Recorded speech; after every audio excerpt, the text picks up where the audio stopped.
Destroyed.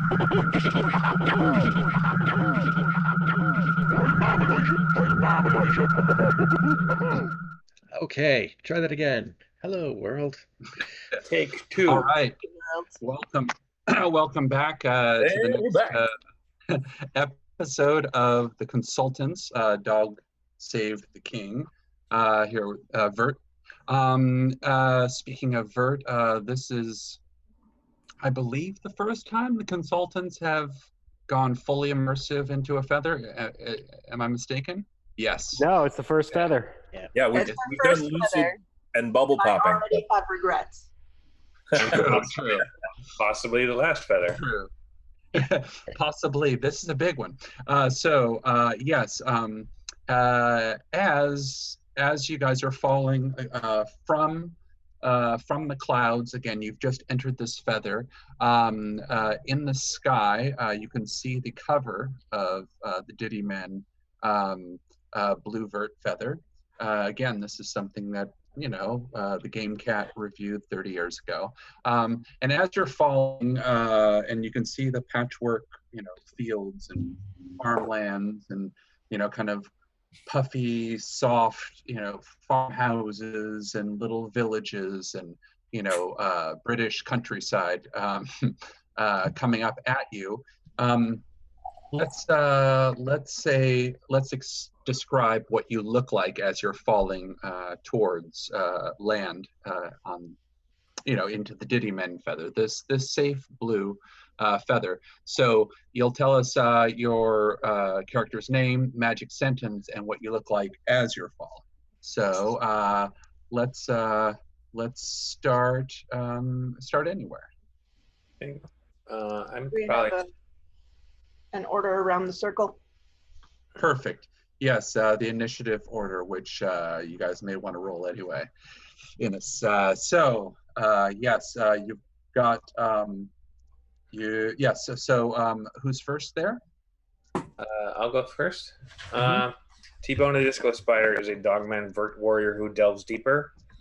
I kind of pushed us into this feather despite knowing it's a black feather with some yellow to it. And I am excited, and I am kind of getting ready to make a superhero landing. Nice. Okay. Nice. Next. Positive Terra. I'm a robo-vert math magician who controls blurbs. And I'm kind of feeling at home. I haven't been in the Vurt in a while because that's where my my father, whom I never knew, but was from the Vurt. Mm-hmm. And I'm not falling. I am flying downward. And I got my normal, I look like a giant blurb fly, for those of you who don't know, but kind of half mechanical, half beetle. But when my wings are out, they're actually multicolored feathered wings.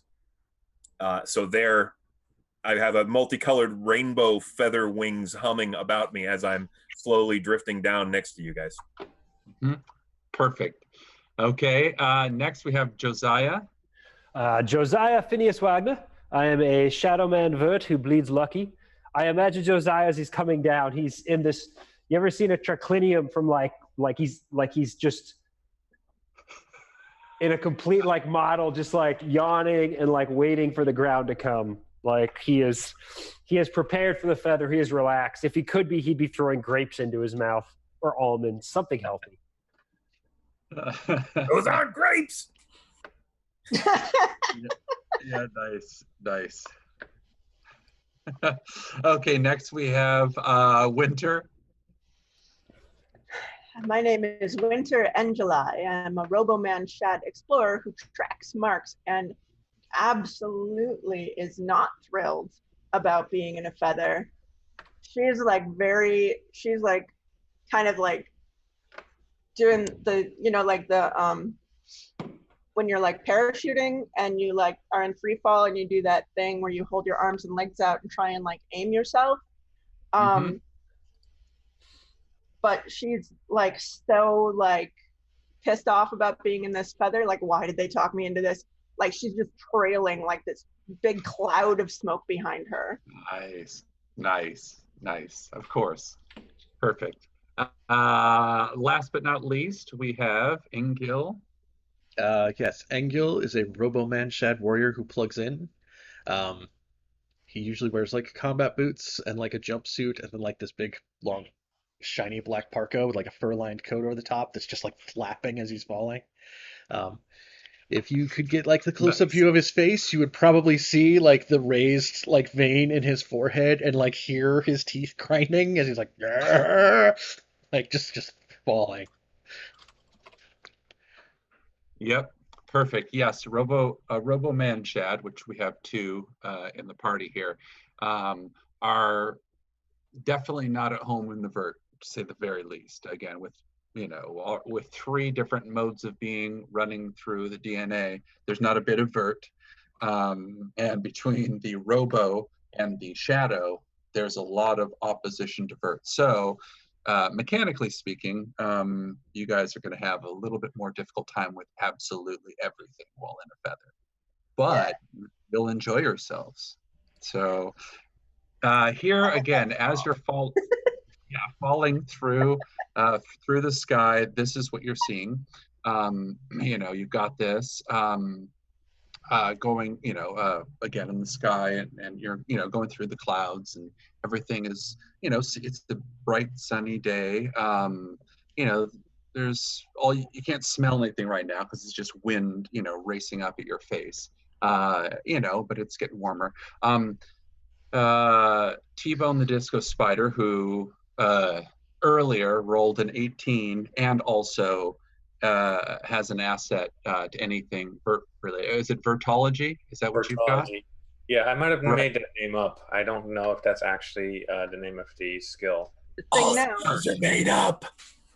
Yeah, don't. Not in real life, man. I'm okay. real. So here's what you see in the sky as everybody else sees the glitch. Here's what you see. I haven't rolled, and I'm trained and specialized, and I haven't rolled. Okay. Oh, sorry, did everybody roll yet? I didn't know. I rolled a 15, and I'm specialized in Vurt lore. Okay, so two of you guys. Okay. Everybody else, again, a basic roll. Sorry. Mm-hmm. I got a 7, and I have an inability in navigating the Vurt. Yeah. So you think you're still in the real world? Yeah. I don't know how to get around Liverpool. What is this place? I got an 18, but I also have an inability. So. Okay, so still all right. Jack, what'd you roll? Sorry, I didn't remember from last time. Oh, I don't remember from last time. I'll roll so again. Just I got a 17. Okay, perfect. Okay, so everybody but Winter, who's and yes, everybody but Winter. Who's seen this blue cover again as you're going through. There's a glitch, and then what you guys see is this, because that's so cool. So just oh no! And then why did we do this?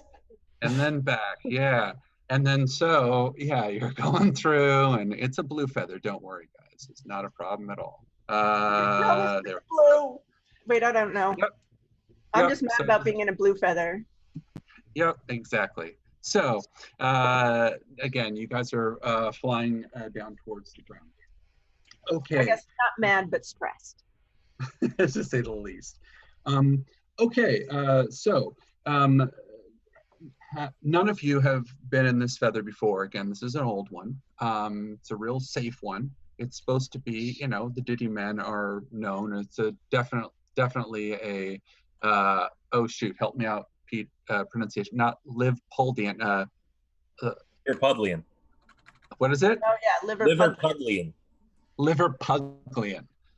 Gosh, that's wonderful. These I people guess they get a lot of rain, so they're puddly. Yeah, it must be. That's exactly what it is. Well, it's Liverpool, but it's diminutive, so it's Liverpuddle. That's what it is, of course. I like that logic. +1 for logic. Especially there, this has been, a popular feather for people. It's a safe bet for people for decades at this point. Puddle of liver. Oh, It's going to be when we hit the ground. You guys, not with this ground. It's soft. It looks like, a comforter. And you guys hit.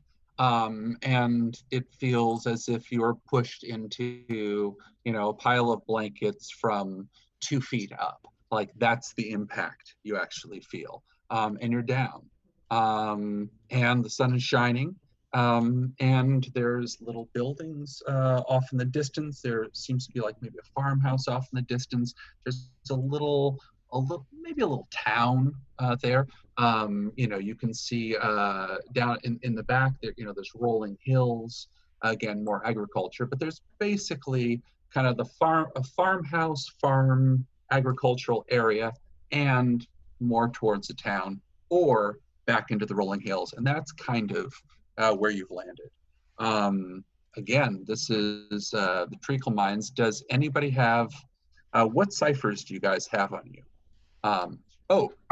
I should also mention somebody else who's flying down at speed with you guys is your friendly neighborhood saturator. I also want to point out, if anybody didn't, we actually said last time before we took the feather that we were going to take the time to do our recovery rolls and heal up as much as we could. Oh, Right. yes. Thanks for the reminder because I'm down.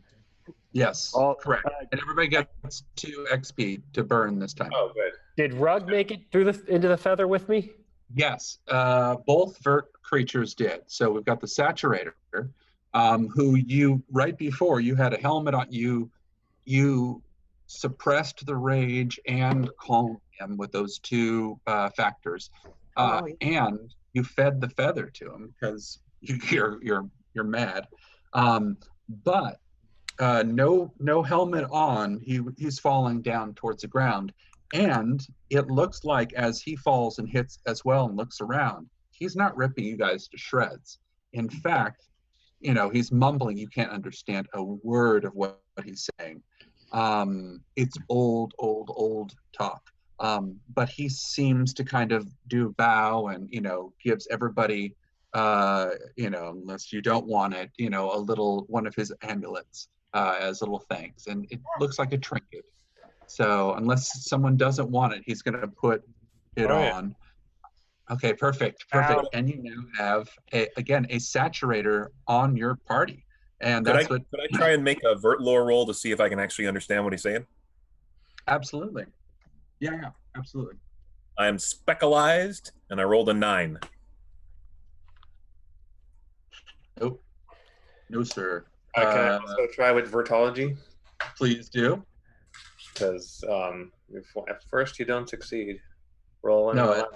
especially from different angles, or slightly different angles. Absolutely. I rolled an 11 and I have Vertology. Okay. No. So it again, you can tell it's old, but it to you it sounds almost as if like halfway between a mumble and a whisper. The lips aren't really even moving because there's these giant tusks, but it's almost, maybe it's not even communication. Yeah, thanks for all the fish. Yeah. Things insulting us behind our backs.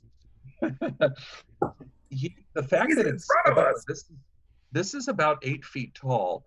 Again, totally devoid of color, and it is looking around now after doing this and thanking you guys and basically going to join the feather with you. It's happier in the Vurt world than it was in the real world, obviously.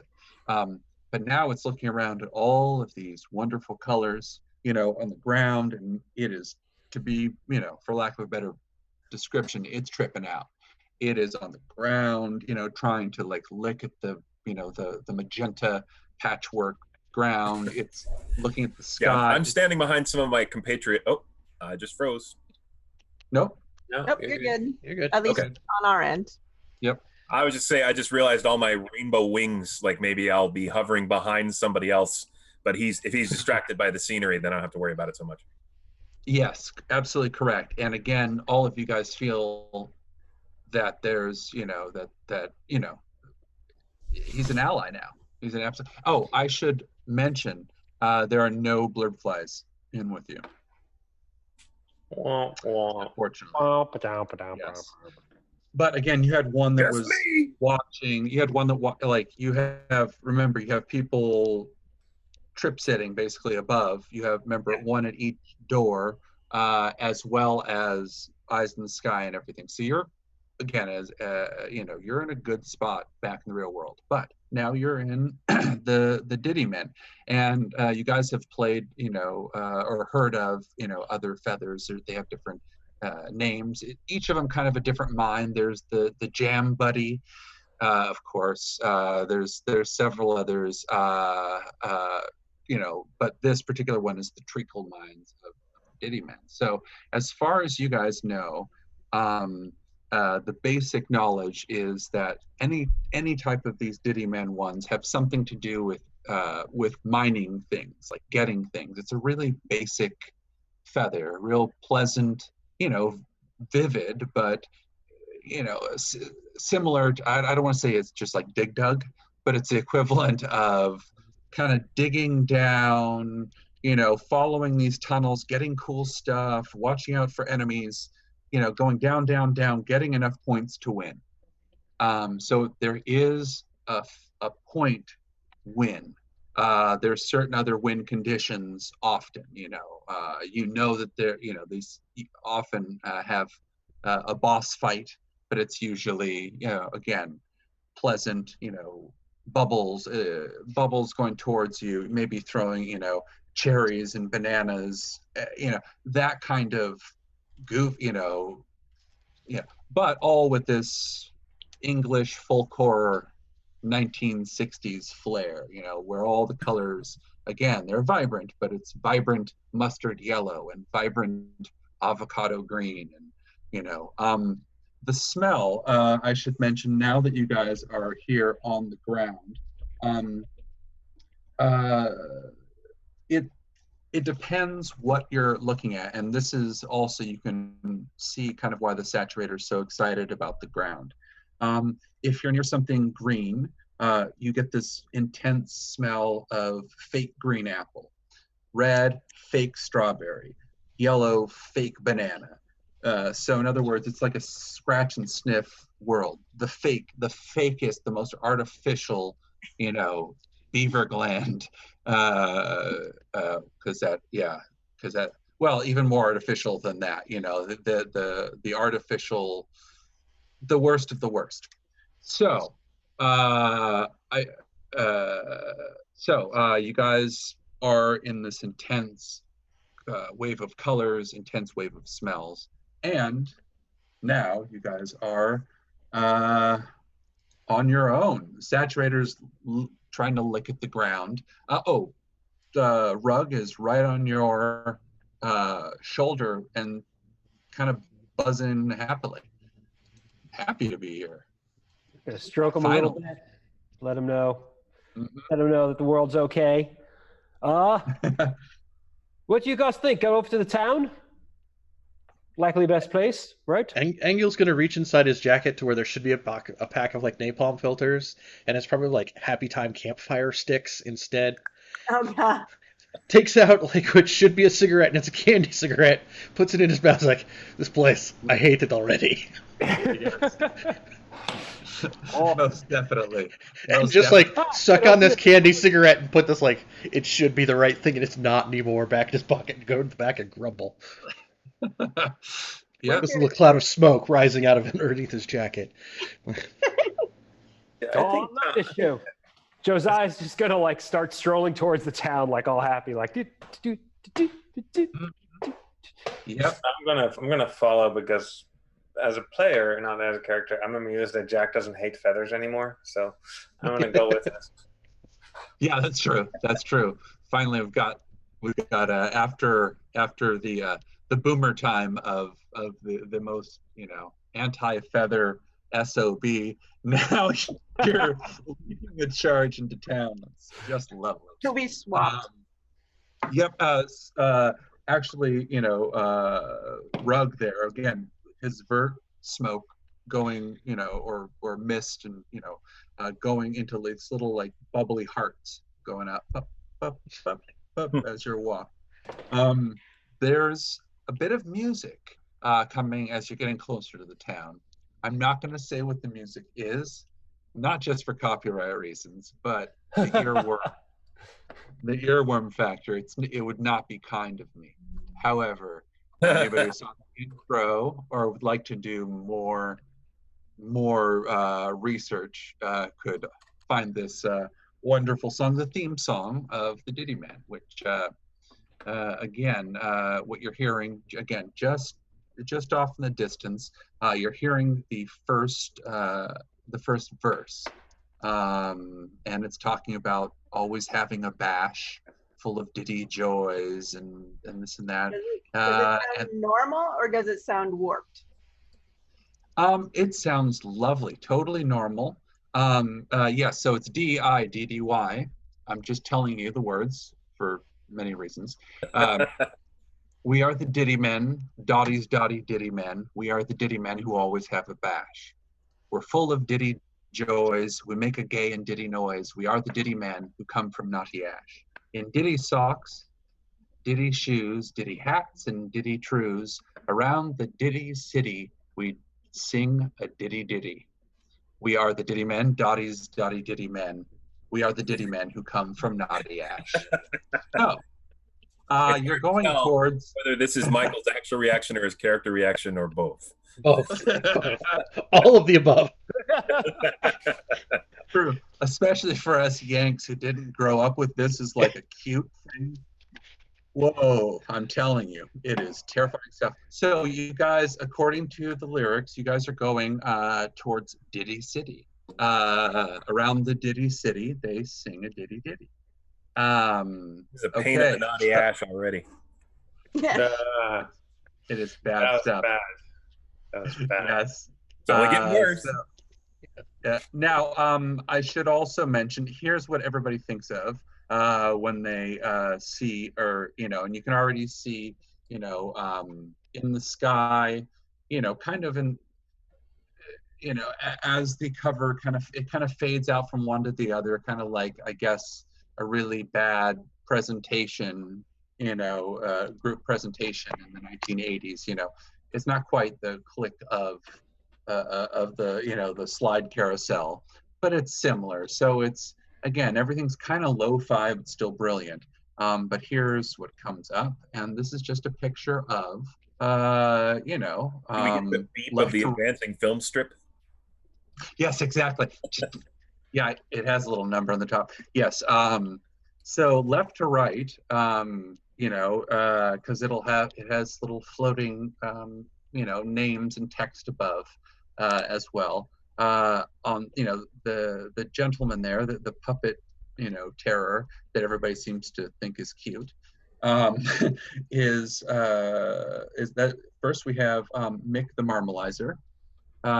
Then there's Nigel Ponsonby Smallpiece right there with the little monocle, and then in the back there we have Wee Hamish McDiddy, definitely an Irishman. Then there's Harry Cott in the front with the yellow hat. In the back there's Dickie Mint, and Dickie Mint has his little tickle stick. Yeah, we're gonna go there because it's already there. But yes, that is a tickle stick with feathers in the end of it. He likes to tickle because he's Dickie Mint from... Are these things like human size or are they like small? They're small. Yes. Absolutely. I should mention 2'7", exactly. And we're normal size. Correct. Absolutely. Think for yourself, beanpole. Yeah, exactly. Actually, yeah, it's perfect for Buzz. At 2'7", that's about maybe more or less you're flying. But yeah, this is certainly, so these are what everybody sees, and again, it'll keep switching back and forth in the sky of just different shots of them like doing things like, leaning against a well and, maybe someone dropped something down it, or one of them is, tripped on a rake and it's come up and the others are kind of laughing, and then they're like milking cows. It's some weird stuff. Not gonna lie. It's all the most wholesome stuff ever. It's like they're milking cows and having fun. It's weird. It's some weird shit, man. These people are happy. If And he wasn't, yeah, if half of his height wasn't giant yellow hat, I'd be like, okay, I might trust him more. But yes, certainly. Yeah. Anyway, they're doing their different things, and again, there's other Ditty men that as the names show up. There's Sid Short, Weenie, Wally, Little Evan, different ones. So yeah, you guys are in a blue, walking towards the city, and as you guys are getting closer, the sound of it's nonstop, it's on loop. However, you're seeing that again, these big castles and these big buildings, as you're getting closer, are just a little bit shorter than you expected, from far away. So yes, they're all for people who are about 2'7" with about another foot of hat or so. So that's everything's about 3/4 size, 3/4 scale. You guys are getting towards Ditty City, and the Saturator is still following, and you wonder at this point what it's looking like to him, but he seems to be in a weird type of heaven right now, kind of finding the answers to the universe kind of euphoria. So he hasn't he's a eaten Vurt in days, being- and he just set foot in the old country buffet, right? That's true. Yeah, absolutely. Remember, he was losing in the real world where you guys helped / didn't have to kill him, which is great. He was losing all of the color he'd eaten through his lifetime in the Vurt world, and all of the other, things were bothering him. But he was a being of light, ejecting all this stuff. Now he's back in the Vurt world. He looks like a regular Saturator, and he's making up for lost time. Yeah, it's basically it. What are the how do the ditties react to it? Say again? I'm sorry, I was curious how the ditties are reacting to the Saturator with us. Oh, you see no ditties. Yeah, this is just in the sky. yeah, it's like a mural in the sky. Absolutely. Yeah. So yeah, and again, the smells of fake fruit and tutti frutti, and but it's more patchwork. Yeah, a real, yeah, bizarre, but kind of comforting. Maybe like mashed potatoes with ginger in it or something. Something where you're like, yeah, it's making me feel. Probably would be. But just comforting for sure, familiar, but with a zing. That's the way I'm going to describe Treacle Mines of the Ditty Men from now on. Okay, getting closer to Ditty City.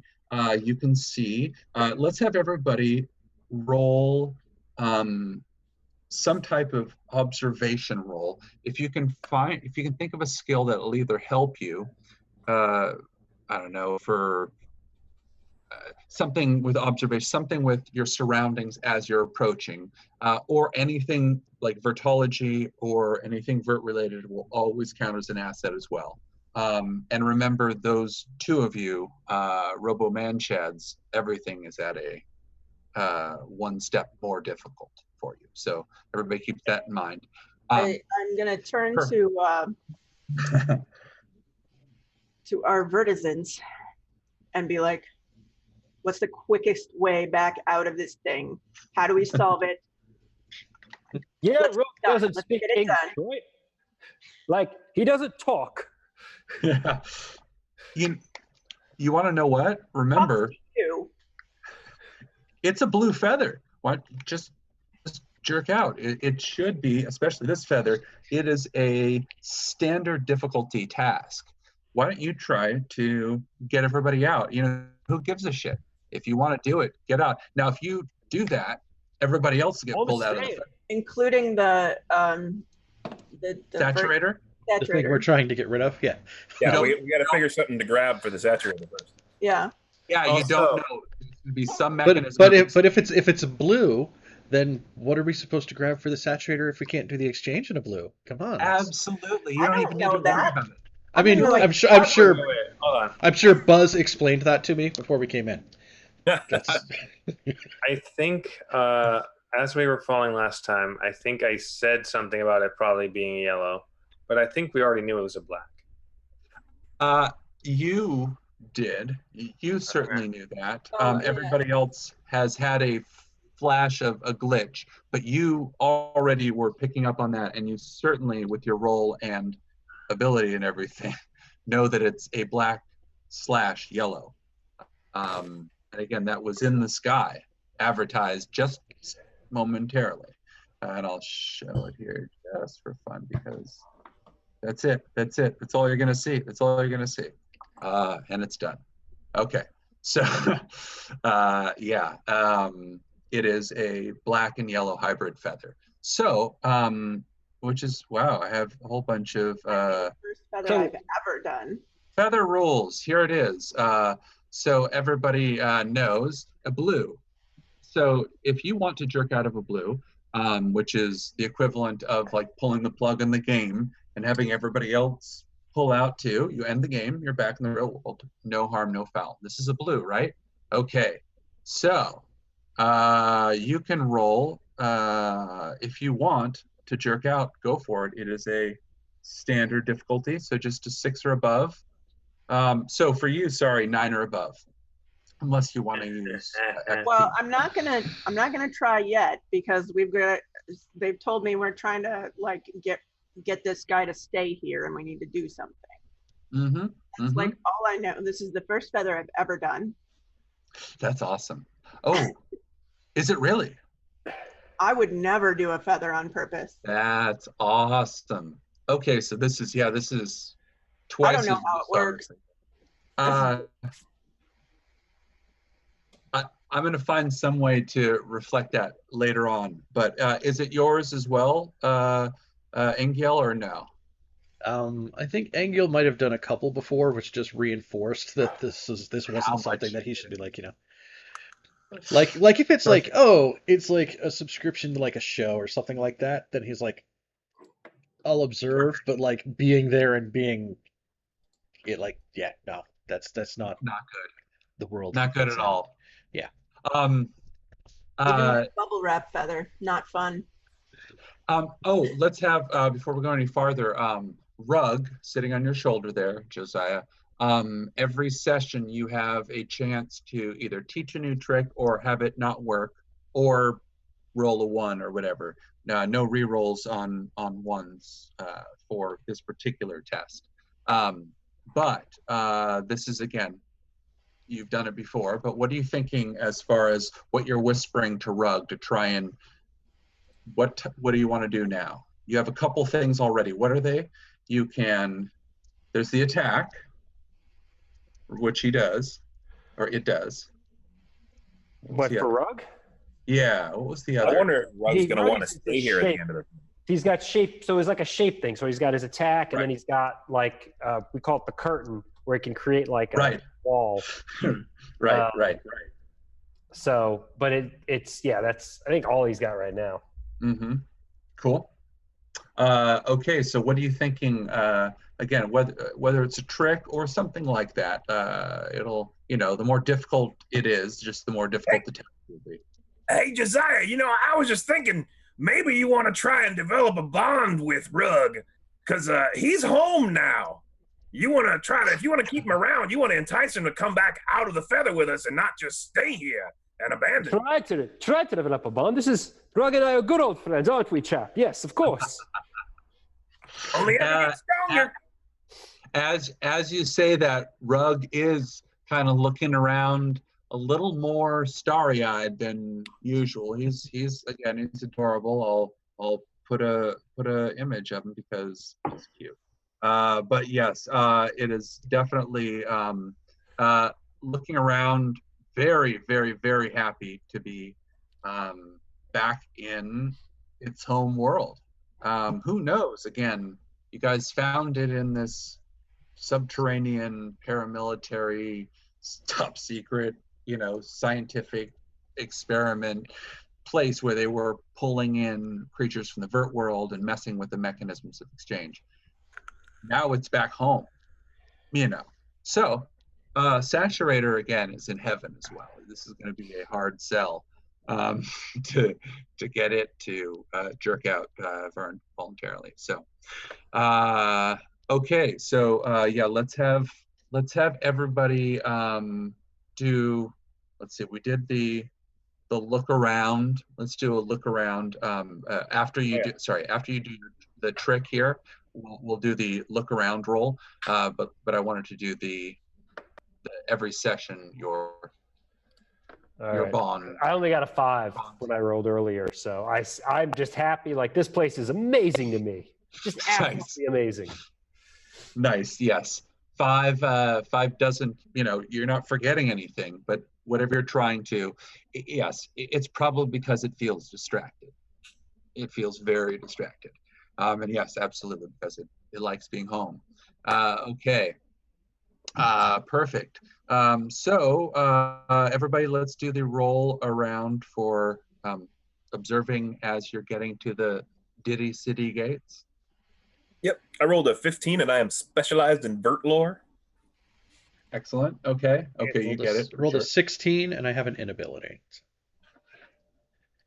Okay. Who else? I guess I'll roll. And I got a 16 with an with an inability. Okay. 1 second, I lost my tab. Yeah. I rolled a 14 with also Vertology and a searching as a skill. Got it. Okay. So it's up to you, Jack. Are you the tiebreaker as you're chatting back and forth? Oh, sorry. Wait. 5 was that for the bond? Was that for the bond? 5 was my observation roll. I didn't do a bond roll. Oh, you should do a bond roll. Oh. Okay. Yeah. Sorry. I was a bond roll. Hang on. Yes. Okay. Okay. I also got a 5. Don't stir it. I'm gonna re-roll that one. Yeah. I heard that. 10. I'm gonna re-roll one more time. Do it. I'm gonna spend. I can't though. Okay. 6. Okay. Yeah. Like, this is. I might be losing my friend here, guys. Yeah. The harder you try, the more effort you put into trying to communicate, the more you realize, yeah, you're losing your little one. You're losing your little one. You'll get over it. My little rug's gone home. He's grown up and he's grown up. I've taken him to the big IKEA in the sky. There it is. And you're there at home and you tell him sit and stay and he listens fine, and then you take him to the park and he's just not interested. I think you should, when we're close to finishing the feather, you should tie him around your neck like a superhero cape and see if he stays with you. If he stays, close to finishing the feather. That's good. Close enough dying. Yeah. Yes, perfect. Okay, yes. Again, as you're getting to the Diddy City, yes. So 3 failures, 2. Yes. You're realizing again, there's a noxious noise. You also are not seeing. There's no citizens. I don't know what they're called. I like that. There's no. Yeah, there's nobody around. Again, you can see kind of like cows off in the pasture in the distance. There are birds, and they seem kind of like plush, you know, kind of weird, vacant eyes and everything. But there are nature's happening right now. What you're noticing is basically the gates of Diddy City are open. You know, it's more of a archway than actual city gates. And yeah, you can see that it's everything's like circa 1960s. You know,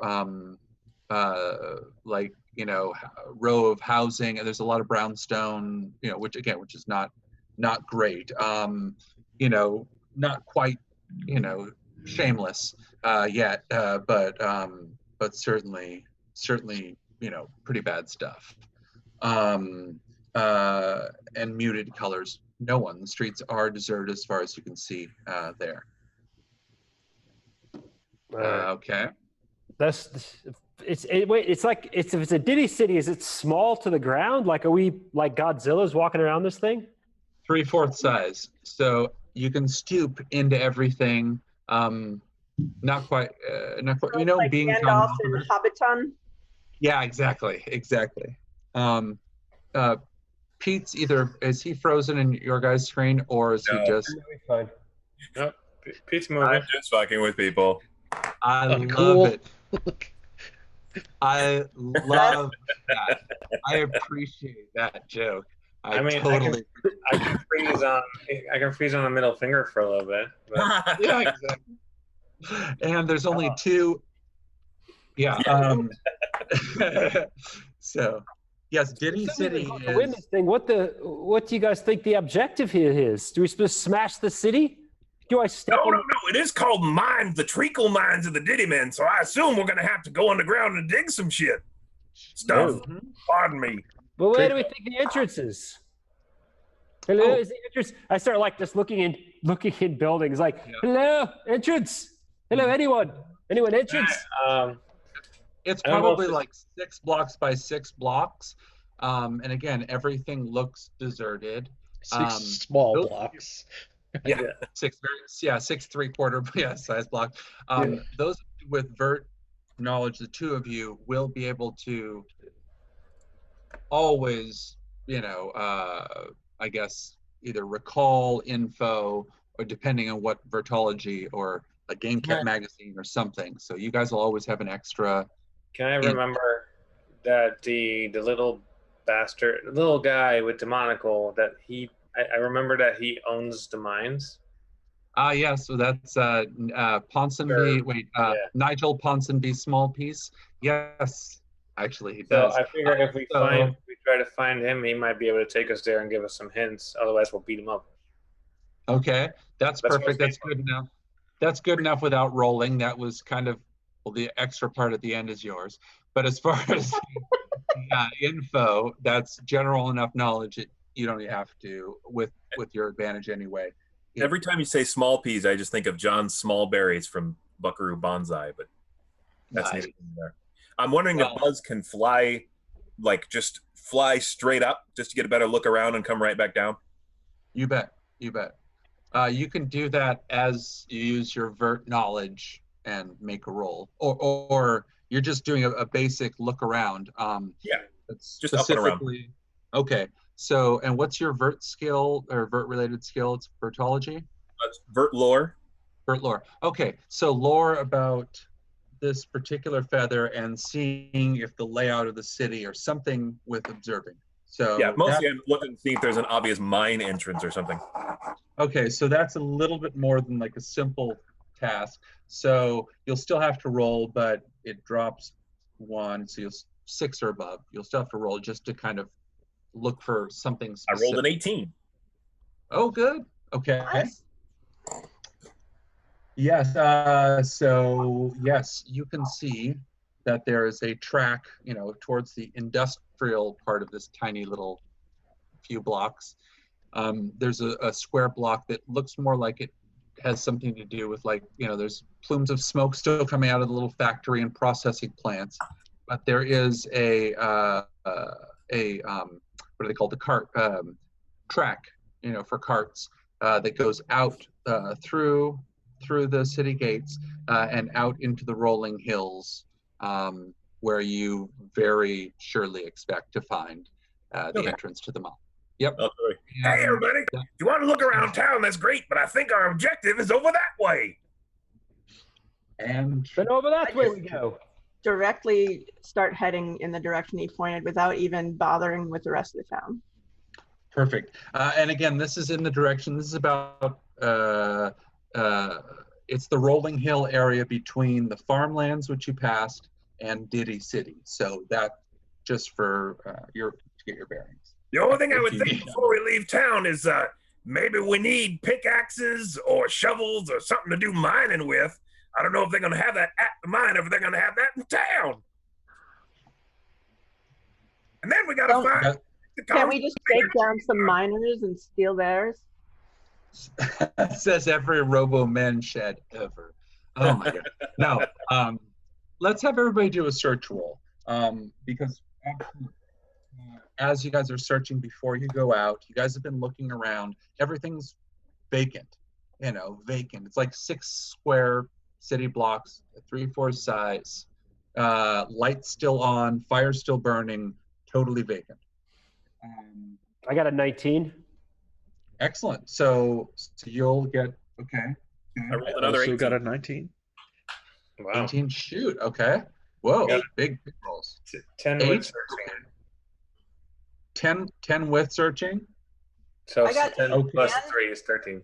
I'm looking for people holding tools. Okay. Definitely. Of course. I see. Definitely no people or people holding tools. Unfortunately, with that, the more you look, the more frustrated you become, because you guys also have an inability for this one too, and you cannot find anything. Can I use worth my anything. hedge maths to amplify my voice?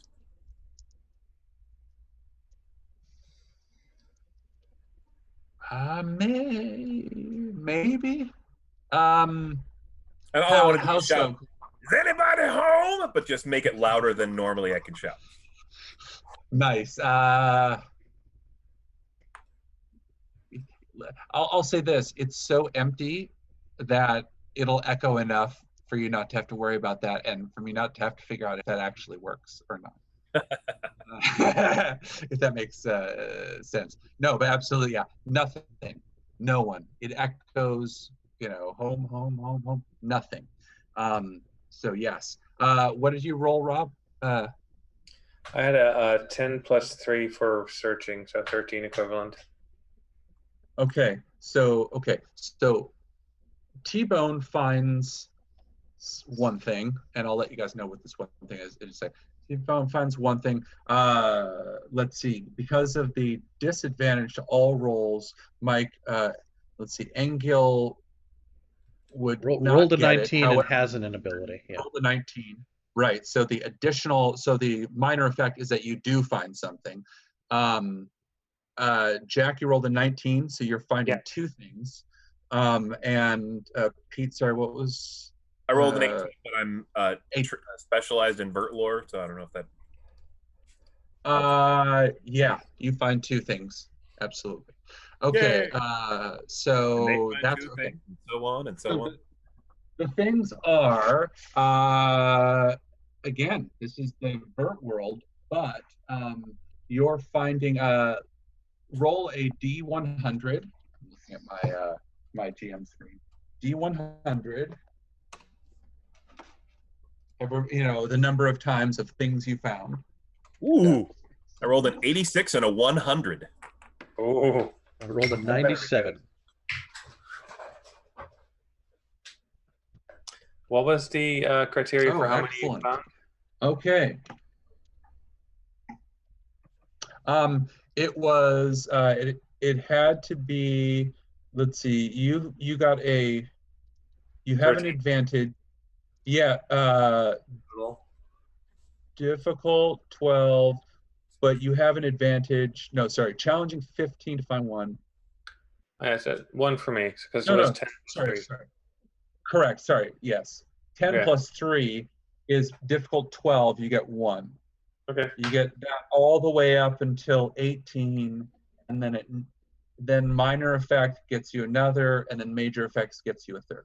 So anyway, sorry. I'm looking. Okay, yes. So let's, as you guys are searching again, as the sound of this particular song, is blasting through your ears, and the saturator is licking walls and trying to chew it at this city. I guess The that's what they call it. snozberries taste like snozberries. Yeah. Excellent. You guys are by the way, everything he licks and things like that, when he comes off, has been kind of desaturated. If he spends a lot of time, it's just black and white, left over. He's literally ingesting the colors. That's what Maybe we should have had him lick the feather beforehand. Perfect. Yeah, I just exactly. found that the saturator is my best friend, but for this moment. Yes, in this particular moment. By the way, and Rug is in heaven as well. The little, bubble hearts are going up. Okay, let's do this. So, Pete, you got 2. Yes. No? Yes. Yes, correct. I did. And I got an 86 and a 100. Perfect. So, unsolved equation, Yay! which is fantastic. Holy shit, that's big. Again, which those of you playing along at home is somewhere in the book. Yeah. I'll find it here. Last time I had one of those, it almost killed us all. Yes. So let's immediately do it. A D20. Find out what this unsolved equation is. That's a 10. 10. An object is imbued. Okay. So this is your particular unsolved equation. When you're already in the Vurt world, it's immediately clear because it's always written in this weird, kind of the mathematical formulas trying to emulate. When you're in the Vurt world and you find one, you read it. Gotcha. At least in this particular, if it's black or an object is imbued, this is what the equation does, with a powerful magnetic effect for 1 day per level of the cipher. Oh no, this no. Okay, can when we attached? Can I take it? Yeah. When attached to a metallic object, a level 2 might action is required to separate it. So it's like an ultramagnetic thing specifically. Find out what the that's how I lost my pendant before. Exactly. That unsolved equation. Okay, so you also have to roll for the level of, so roll a d6. That's gonna be d6 plus 2. 6. Okay, 8. Perfect. So this means this is 1 powerful magnetic effect for 1 day per level of cipher. So for 8 days. God damn it! Well, again. Yes. 8 days super magnet. Can we just take it from and rip it up? He can imbue it. It hasn't started yet. You literally, it's the equivalent of like being able to stick this onto something. If it's magnetic or if it's metallic, it has this extra bit. So it's the formula to start the chaos you guys have seen before. Okay, so perfect. The second one was never trade you another one of those again. Never. Of course. Yeah, that was a wild one. Second was 100. Black feather. You don't know what it is yet, but it is a black feather. And you found it probably under a pillow or something scary. Take it while okay. we're in the feather. Take it while we're in the feather. Well, Yeah, there's only one way to find out what this is. Yeah. Wow. Guys, don't have to worry because if it's a blue, he just simply won't be able to. No harm, no foul. Yeah. No problem. Okay, 97 for Engel there. What did Engel find? A blue feather. You don't know what it is yet, but it's a blue feather. And again, it's kind of a aquamarine color. Perfect. Jack got 2 here, so 35 and 62. So this is what you're finding as you're leaving the city, heading down the tracks there towards the mines. 35 is a jet injector. Perfect. Okay, yeah, and the jet injector is, let's see, that is page 366. Roll a d6 and we'll see what level it is.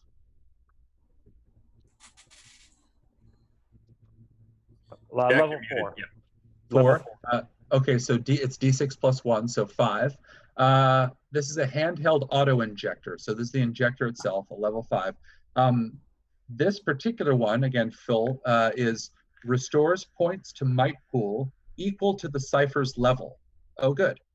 If the might pool is full, remaining points are added to the next pool, speed, then intellect. So it fills your might pool. It's a boost, and it's full. Cool. And 62, let's see, last but not least, sorry for this. 62 is potty cement, of course. Yeah, it's a good one. Actually, it is. Potty cement, page 369. Roll a d6. A 1. Okay, so So it's a level 1. It's potty cement, a ball of rubbery glue wrapped in a sheet of plastic. So it's like it looks like silly putty, more or less. When the plastic is removed, the outer cover, the ball can be smashed against anything to glue it onto something else. The strength of the bond is stronger than steel, but decays over time. Decays after 1 hour per level of the cipher. So in other words, it'll last for an hour and it will bond like steel. Surfaces covered in vase cannot be bonded by putty cement. So that's it. Cool. So pretty decent haul looking through Diddy Town. Okay. Point of mine? Say who? Sorry, Which one? Sorry, I didn't. 87. 87. Got it. Yours is, let's see, vase. Of course. Speaking of, so yes, and yeah, a tuba vase. Let's do the roll a d6 to see what level it is. It is level 5, or is it 5? So is it plus something? So vase is d6 plus 2. Okay, yeah, d6 7. plus 2, so 7. So this it's a nanite suspension and universal lubricant. Effect: vase provides an asset to most tasks where moving parts or conductivity are involved, such as assembling or modifying a weapon. Okay, vase remains active for 10 minutes per level of the cipher. Okay, so it'll remain active for that. Okay, good haul. On your way to the Diddy Mines. By the way, like Jack already burned up, everybody did get to XP at the top. I think somebody else has used XP probably already for reroll, but had 2 to burn. And yes, okay. As you guys are again over rolling hills, again that look kind of like velour blankets. But different colors. The saturator, you're having to stop quite often to kind of hurry it along. And again, it's just licking the ground, and it is in heaven. You can hear it burping. It has indigestion. It's inhaling so much air. It's just so excited to get these colors back in. So that's the saturator. Rug is, again, just buzzing in happiness, loving every second. Okay, this is a blue feather, no problems, everybody. Oh, you also, sorry, before you get to the mine entrance, once a session, Rob, T-Bone can make a roll to just see see what it is, to find out one thing for is it a roll for the paranoia? Like, remind me again what a big truth, the truth of something that might be hidden. Okay. All right, there we go. Okay. Can I re-roll that? Now you know. What'd you get? 5. Doesn't matter. Doesn't matter. Unless it's a 1. You know, I'm really you're right in the middle of putting everything together. So I sent it to you in the chat. Okay, perfect. So yeah. So this is simple blue. And you guys are going towards the mine. Okay, the mine entrance. It's again, you're seeing nobody. There's signs of, deer, plush kind of deer off in the distance. Everybody's just kind of, doing their, there's beetles buzzing around, flies, nature, but with a plush thing. Beetles, you say?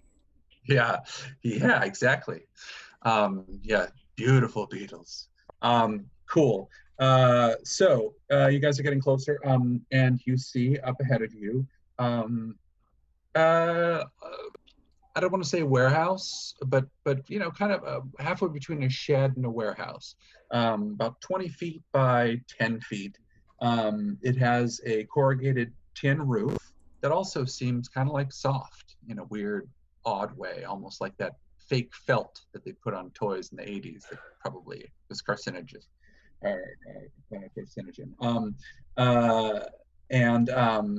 You're seeing that there's a bunch of, I hesitate to say machinery inside, but a bunch of cranks and levers, like really crude, a bunch of hand cranks and stuff, and an elevator attached to all this rickety ass apparatus that is up, you know, service elevator, nothing fancy, no buttons, nothing. That is at the top of a chute, and you know, you can actually see a little sign next to it that says Treacle Mines. And yes, they are the property of Diddyland Treacle Mines, and they are the property of Nigel Ponsonby Smallpiece. But still, this is where, you know, you guys know what's going on. This is a Diddy Man feather.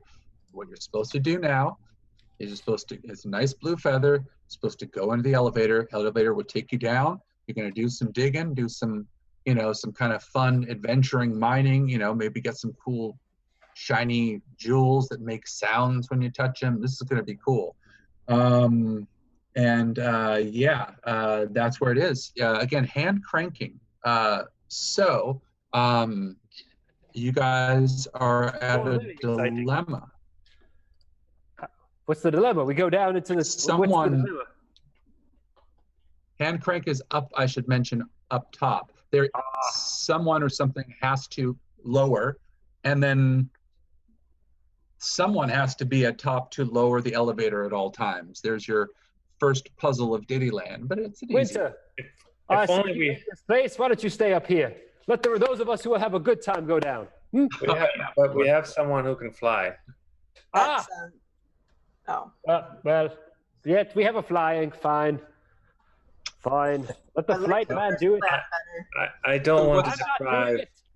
Don't try to abandon Winter for part of your like weird modist agenda. I don't want to deprive Winter of the joy of this feather because I am loving how much she hates it here. Yeah. The Robo Man Shads are. This is awful. By the way, I should mention. Let's just finish. Yeah, the birds that are, you know, going around, you know, tweet here, tweet there. You put all the tweets together. Yes, it is the theme song. Oh God. No. Yep, but no words. But you guys know the words now because it's been buzzing through your head. You know. All right. Buzz at the top will get us down fast. Get us done with this thing faster. I'll go in. Let's do it. Okay. So the plan is, sounds good, that Buzz will do that, and then what's the plan after that? Before we start doing it, before we execute the plan. Crank it and just fly down the shaft. Got it. Okay. So that's where we're going to take the 10-minute break right now. And again, this is a nice, lovely blue feather. I'm so excited for you guys. There'll be a lot of points and victories and smiles. Again, you can jerk out at any time you want because this is a simple blue. Again, difficulty. So later on, I'm going to get busy with one of them Vurt beetles. Probably. Did not need to know that. It's all, yeah, exactly. Saturator, accompanying you is what is usually a absolute, vicious enemy, but he likes you guys a lot. I wasn't expecting, that's not in this particular adventure, that's for sure. But you instead of killing the big bad last time, you guys, we made a friend and invited him in. Cool. All right, we'll take a 10-minute at whatever hour 35. We will come back and take it from going down the shaft into the treacle mines of the Diddy Man. Awesome You're sausage. damn right. All As, right. as Char, I can't wait. Yeah, exactly. Good. Nice. That worked. Cool. All right. All right. We will 10 see minutes. everybody in 10 minutes. In 10. Sounds like a plan.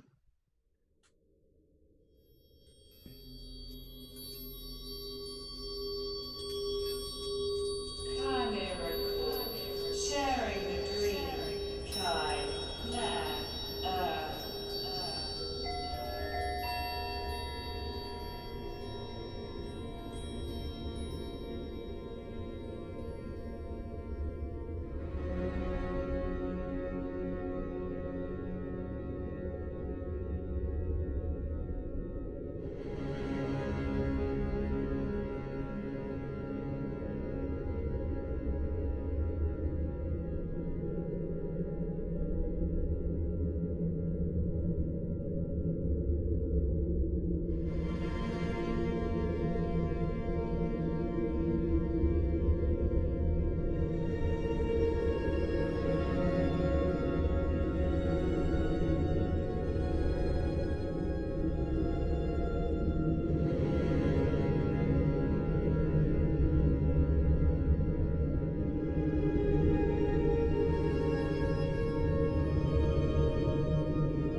Welcome back to Diddy Town, everyone. Yeah. Yes. We are back to what is it? A perfectly legal blue feather. Here we go. Treacle Mines of the Diddy Man. Although again, there's a lot of red flags happening that makes this seem perhaps like it's an odd blue for some reason. As you guys have been, you've searched a town and found some goodies, which again is kind of an odd thing. A lot of these are real world. There's overlap with the real world, which is not a programmed kind of dream. But you guys are fine. You guys are going to go down the shaft, straight down into the darkness. Under the patchwork velour hills of Diddy Town. Shut your mouth.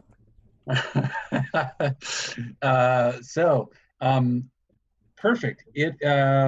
And the idea was you were the hand cranking down, and then you were going to follow down the shaft. Yep.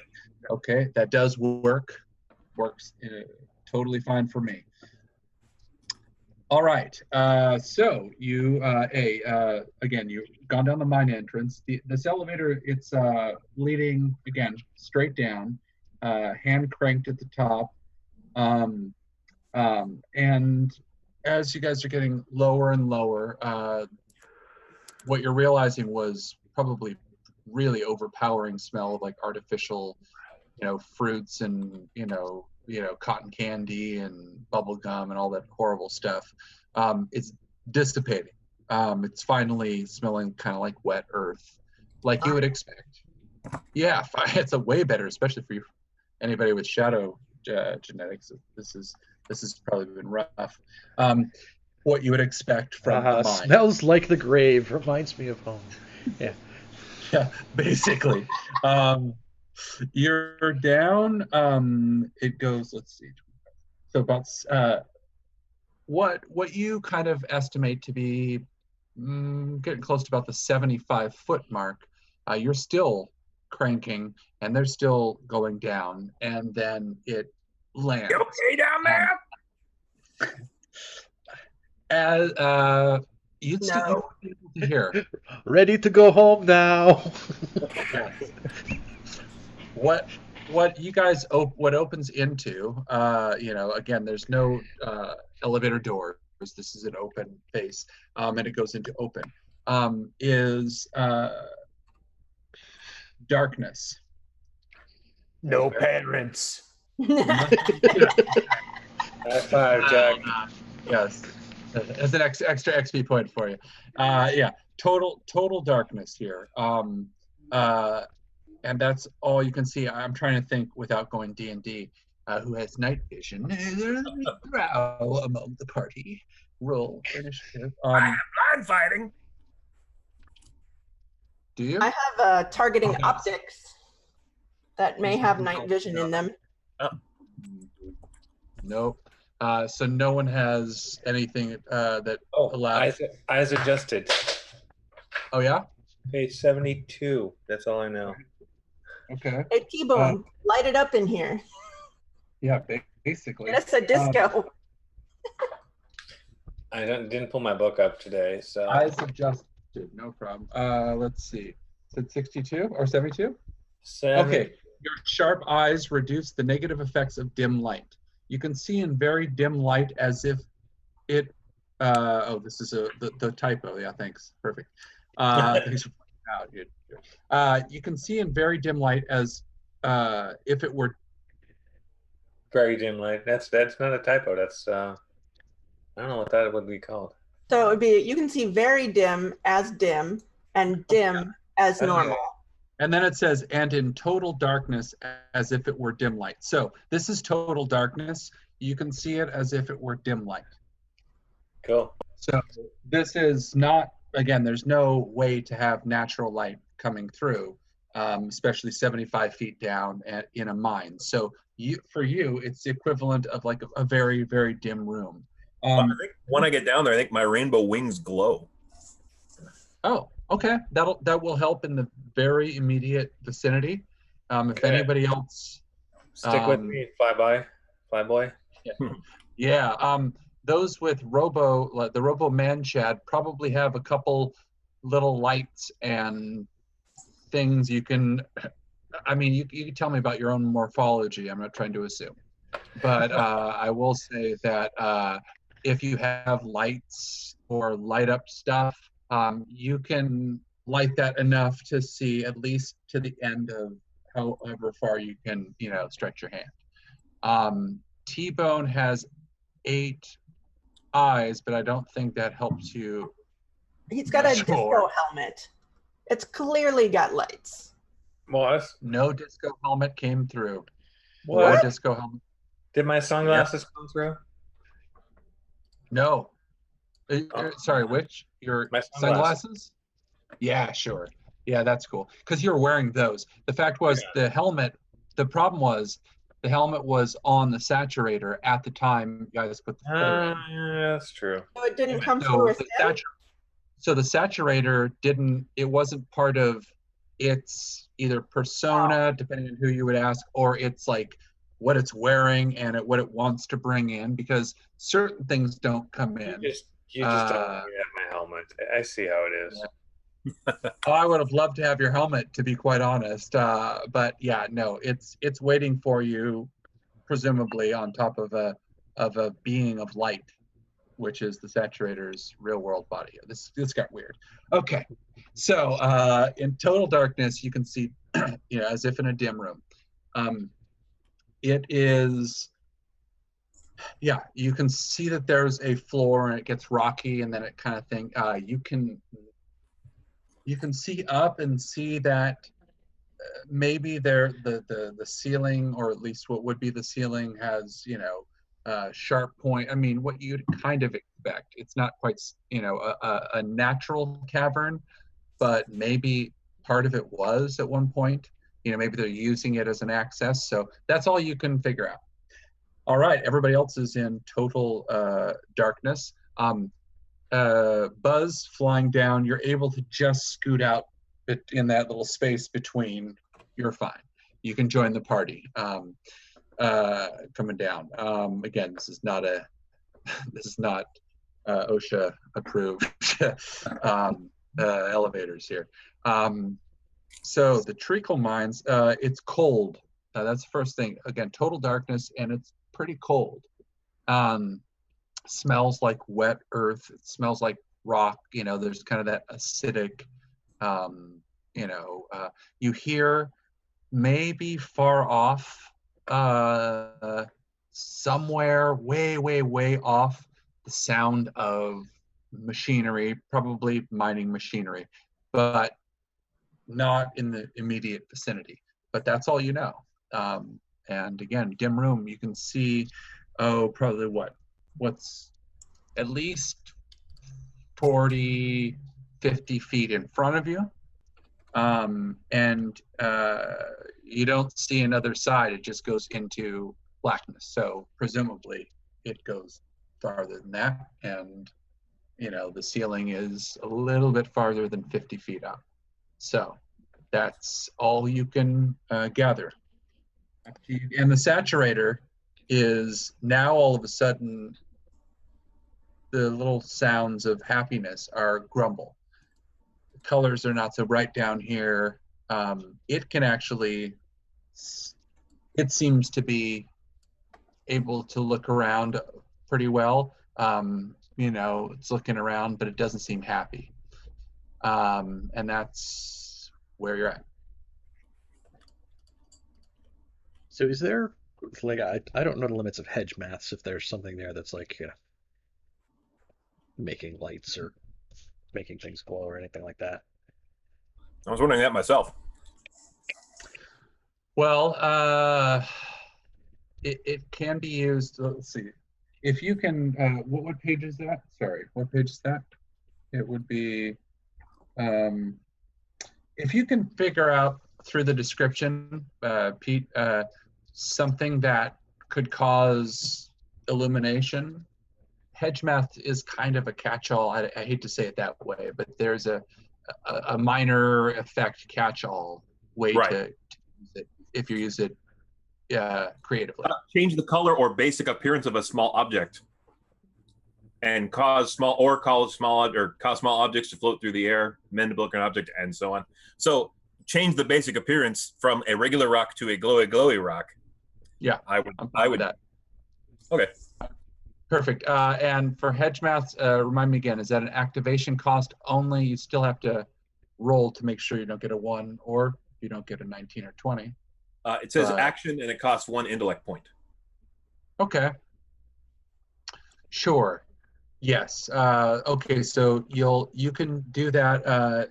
What, a rock in front of you, or there's rocks right there at the very edge. Something that's Uh-huh. somebody's gonna be able to pick up and carry, hopefully. But Yeah, I prefer a stick, so it's more like a torch, but whatever I can find.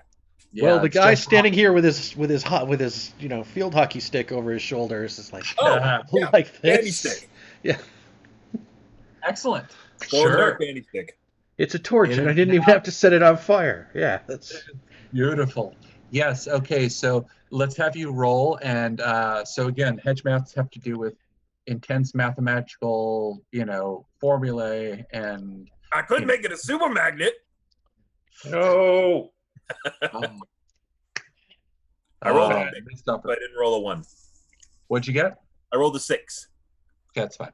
Yep. Okay. Yes, it does work. And Before you decide to make something a super magnet, remind me. If you die here, do you die in real life? Probably. Cranky Pants has a point. Find out. Now, again, this If I is just decide to make you do it, I'm not worried about you. We're all gonna die. This is just a blue feather. No one has anything to worry about. By the way, the fact you're leaning on the bandy stick that is now glowing and is now leading the actual party could not, those of you who it hasn't hit yet, and we're just hoping it wasn't really true, you cannot bring, I've got the feather rules right here. You cannot bring actual objects that are weapons, that are your identified kind of weapon, into blues. And when you come in, you don't come in usually looking like yourself. If you are yourself, you're dressed a little differently or something like that.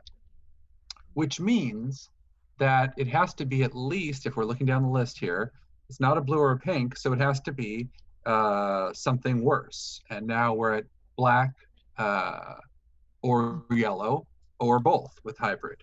With that realization, could I make a vert lore roll and try and see what kind of feather we're in? Yep. And same with Rob. That T-Bone keeps telling us, and we're just like, no. Yeah. I rolled a 17. I'm quiet. Specialized. I know what I know. It's fitting. Oh, and I should also, before you roll, Rug is twice as happy now. This place is full of nice, shadowy corners of the Vurt world. He's purring. If he were a cat, he would be purring. So yes, he's digging it. Okay, Pete, what did Digging it. I rolled a 17 with my specialized vert lore. Okay, all right, Rob, you can also, like I said. Oh no, I'm good. Okay, good, perfect. No one listens. No, exactly. Yeah, what do you need? Okay, so 17 with vert lore. Yes, quite obviously, it is a black. Yes, you put together the fact that glitch in the sky actually was telling you what it really is. It's dream programming base level there. So yes, it is a black and yellow hybrid, which means, and I'll put the rules up again just because it's fun for me, because I have a visual. So that means that you can die inside a yellow feather. And it's impossible to jerk out once inside. So there is, unlike a black feather where it's difficult, but you can get out of the nightmare before you're dead. You still take, a yellow, you actually have to win the game. So whatever the object, it's the equivalent of, having to play all the way through the game in one sitting. Otherwise you're dead. One life, no one-ups. And that is that. Okay, and the hybrid. Again, this is a hybrid feather. And so those are the main rules. So you're in the worst of the worst. And it's a version of, all you know with the 17 is it's a version of Treacle Mines of the Ditty Man. Either it was created for. I am specialized in Vurt lore, so it was a little better than 17. Okay, so even with, it won't be a major effect, but with a 20, you know, the highest you can roll, sure. This is the same age as the programming, the original programming. So that means that this is not like a later version that was like hacked and then reskinned to make it a nightmare. This came from the same origin time. That's the max. We're gonna learn some profound truth about the Ditty Men in this. The true Ditty Men. Yes. Okay. Perfect.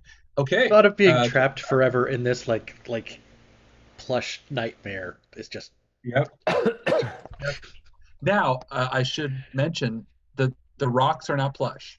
The smell. You're literally all of that weirdness is above. This is an actual underground mine as far as you can tell right now. So that's odd. But that's a black and yellow feather, sure. You know, the nightmare is getting worse as you're going down. Where are all the miners? Exactly. Good question. It's a school day. Total darkness. Yeah, so now that you have at least enough light to see short distance total, so what, 15 at the most, 15 feet dim, 10 feet of decent light in all directions, more or less. You can see things approaching from even farther out than that. But you can walk without tripping. That's about as good as it gets. So where to? Forward, left, right. And dim light, you'll see about 50 feet total, like I said. Did we see? Did we run into any equipment like pickaxes and stuff? Nope. Okay. Not at the top. No, this was just a elevator going down. I got sharp claws. Yes. Anybody have any mining experience? Probably not. Or any real world background? Not with you guys. Got it. Okay, never mind. The best I've got here is tracking and following footsteps. So if there's any footsteps, I can follow them. Okay. You're always kind of looking for that. Okay, and I figure you, as a tracker, tracks marks, are always kind of looking for that. So I'll make sure that if it's blatant, that I'll assume that you're going to see them and be looking for them. Kind of an always-on thing while we're down here. Yeah. Okay, so where to? Now with this dim light, dim vision in total darkness, plus this, the extra light, that's advanced 50 feet past this initial maybe 20 feet. So you got about 70 feet. You can see at that point that just right at the entrance of the or exit, depending how you look at it, the elevator shaft, the other side, the rock face wall. There's you can also see to the ceiling at this point. So there's rock walls, braced ceilings, wooden bracers going across. The floor, most of it is gravel, put on top. But it's also been excavated, and there are some carts and tracks and equipment to show this is a main processing level. But everything's shut down. All the lights that are on the walls are shut down. It looks like they're, gas lights where you actually have to light it. Flickering, kill everybody, smoke inhalation stuff. So yeah, that's that. So where to? So there's gas lights? Because I want to light one. There are no gas lights. Yes, you can certainly I got it. Yes, there. You can get one that's on the wall right next to you. You can do pretty much any of these, but you can see that every 5 to 10 feet, there's at least in the circumference of what you can see, there's a different light. So if you want to light one, can I use my breaking skill to like break one off the wall, so I can bring it with me? That's do you have a breaking not usually how gas lines work, right? Well, how would any of us know? Depends on if it's got like the gas in it, or if it's like feeding it. I hear you. Either way. I hear you. No, actually, yeah, because I guess it could be both. No. Nice. Okay, I was gonna say, better wait for me to tell you that it is the kind that's piped in. And there's just gonna be gas. Nice. Everywhere. Can you guys? It'll be perfect. You do it. You yank it off the wall. Are you guys able to? Did Before I stop? I lit it, by the way. You're being a little bit hiccupy, but you're still working out, I think. Okay, Alex. Oh, okay, good. Where you were. Good. Yeah, I was wondering. Okay. Yeah, exactly. Well, yes, yes, you can pull it off the wall. There's one right there. They are the kind that are fed through, from one of the other sides, so they all are connected. But you have to light them individually, like the pilot lights. Basically, everything's been shut off. Yeah. Think 1960s. But again, this will have this real yucky smoke. So yeah, go for it. Grab it off. You have a breaking skill. Make it happen. Yeah, if you didn't have a breaking skill, I'd say nah. You could, but I think I know. 9. Okay, yeah, you got gas. All over. You can see this drip. Yeah, it's a mess. It's not going to pull off without filling everything and destroying it. Yeah. All right. Well, then I tear off part of my shirt, roll it up, and like soak it in the gas to make a torch. Mm-hmm. Sure. I love the fact that in this dream Vurt logic, let's say that it's half air, natural gas, it's half gas, it's half liquid. Yeah, it's dream. It's Vurt gas. So yeah, you can sop it up. You can also inhale it. Yeah. I shouldn't say so that. we can hang out back here and puff it while everybody else goes mining. Yeah. Get a spray can, man. So yes, yes, you can do that. What fire source do you have? I'm a robo. I can make a spark. I'll buy it. Okay, you've got a torch. Perfect. Yeah, that's Vurt for you. It's like, yeah, if you're a robo, and a lot of things you could probably do.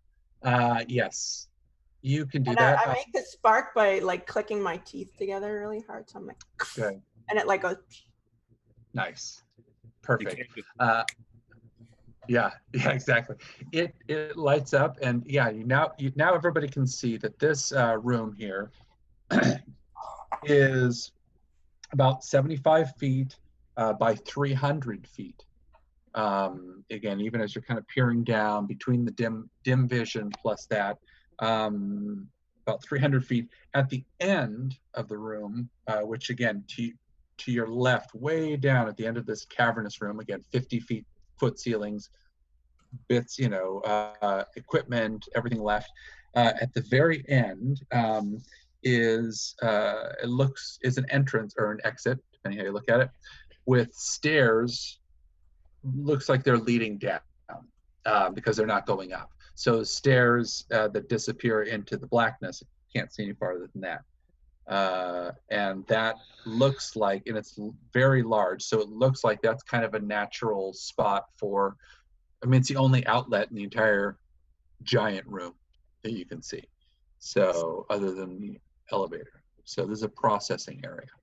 Cool. So we take the stairs into the void. That sounds fun. Yeah. Well, you're going from ascend to darkness. Nice. Perfect. Okay, let's see. Okay. So where to? There's really, again, only one major area down there, or you're free to do whatever you like. But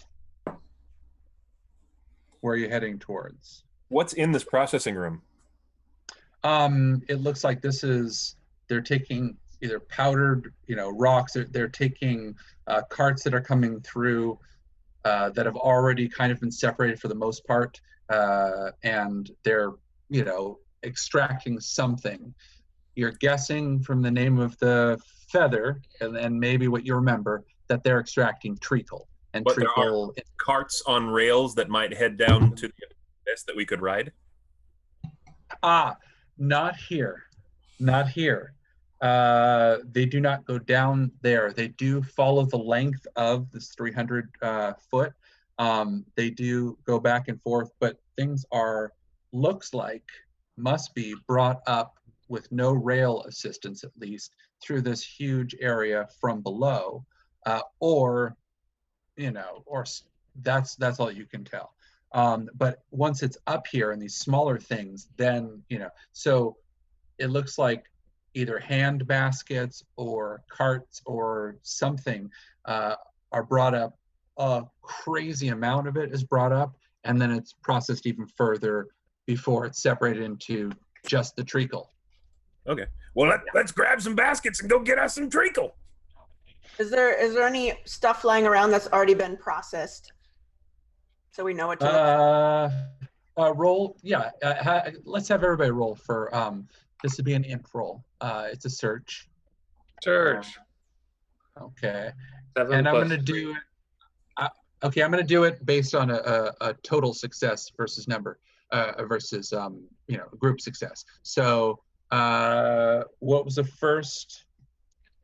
I had a 7 plus search 10. Okay. Got it. All right. Got a 6. I got a 7 minus 3. Got it. Oh, I got a 6 minus 3. Cool. Got it. Forgot Oh, those about that. Robo Man sheds are really, God, I the got Vurt world is so confusing. I got a 9, clean 9.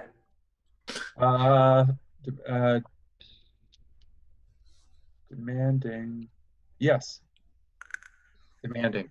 Yes. Okay. Pete, I rolled you're a the 6 with tiebreaker. I rolled a 6 with my specialized Vurt lore, and I added a level of effort. Got it. Perfect. So group win.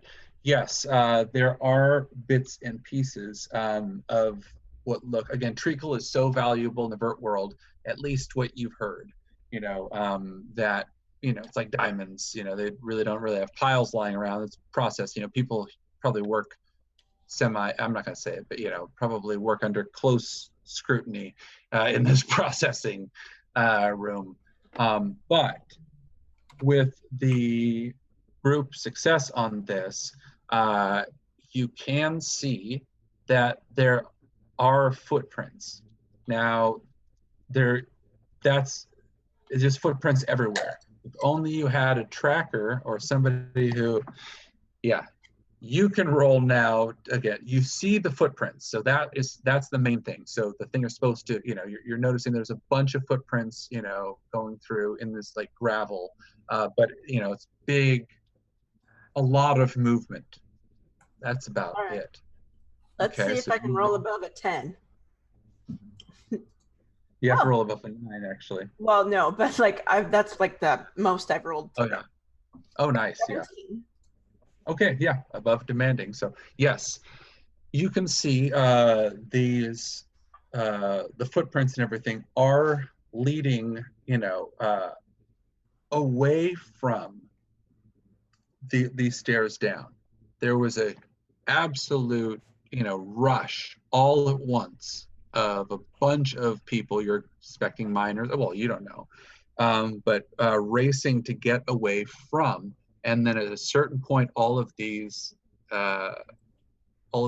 footprints just disappear. They run as far as they can to the west side, which is to your right, way off to your right, 150 feet, whereas way off to your left, 150 feet, is this giant chasm with stairs going down. So they ran away from it. And you did Are there notice any there. tracks that are not tiny human-like? Roll for initiative, because here's when you hear the sound of Oh no. Yep, and up I like you can hear danger up that the way. stairs, just like the Balrog and Lotro or Loader, just Ah, you fools! coming up the stairs, exactly. And you can see, yes, coming up the stairs, a hat, just the top of a hat, and it keeps coming up, and it's a plush hat. Yes, and it's a red hat with a yellow band, and it keeps coming up. And again, you guys are reminded again of what you saw above. And yeah, there's kind of a patchwork code. It's blue. There's like maybe a vest underneath and yellow, and these vacant eyes and this black like page boy haircut. And you can hear a growl, and half between a growl and a roar as these, again, maybe plush hands are racing up like this, and it screams and jumps up and starts racing towards you guys. You guys roll for the equivalent of initiative. Let's roll to see where you're at. It is racing towards you guys at full speed.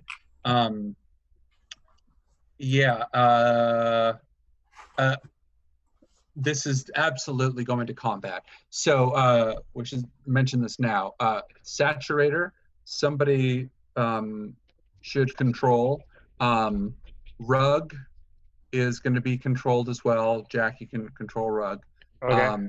But whether you want to switch off for who controls the Saturator each time, or agree on it, or whatever, as long as it's kind of in a quick order as we go through, one of you guys is going to be controlling. As far as the stats for Saturator, I'll let you guys know, but it's in the monster stats anyway here. So it is page 316. So yeah, they're level 6. They're pretty badass. At a 612. So there's and there's certain things. Let's see, bright colors, combat, mental attacks. It has a mental attack that can pit things against each other or cause them to harm themselves. That's one of the mental attacks for those of you who are going to be doing it. And another mental attack that a Saturator has. Then you can keep that up, similar to like a grapple thing, and it requires a roll on whoever's being grappled or equivalent each round to see if you can snap out of this mental attack. And this enemy is wearing very bright colors, right? Absolutely bright. In fact, it's glowing. It's as it's stomping up, it's not holding anything, it's glowing. And again, it's vacant eyes, and it's a Diddy Man. And those of you who are paying close attention to the credits as you guys were showing everything, this is Dickie Mint.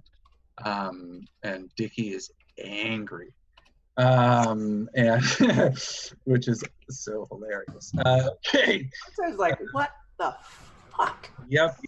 Yes, and you can see he does have. This is the Dickie Mint. Dickie Mint. Yeah, he has to his side, almost like in a not a sheath, but like something on his belt.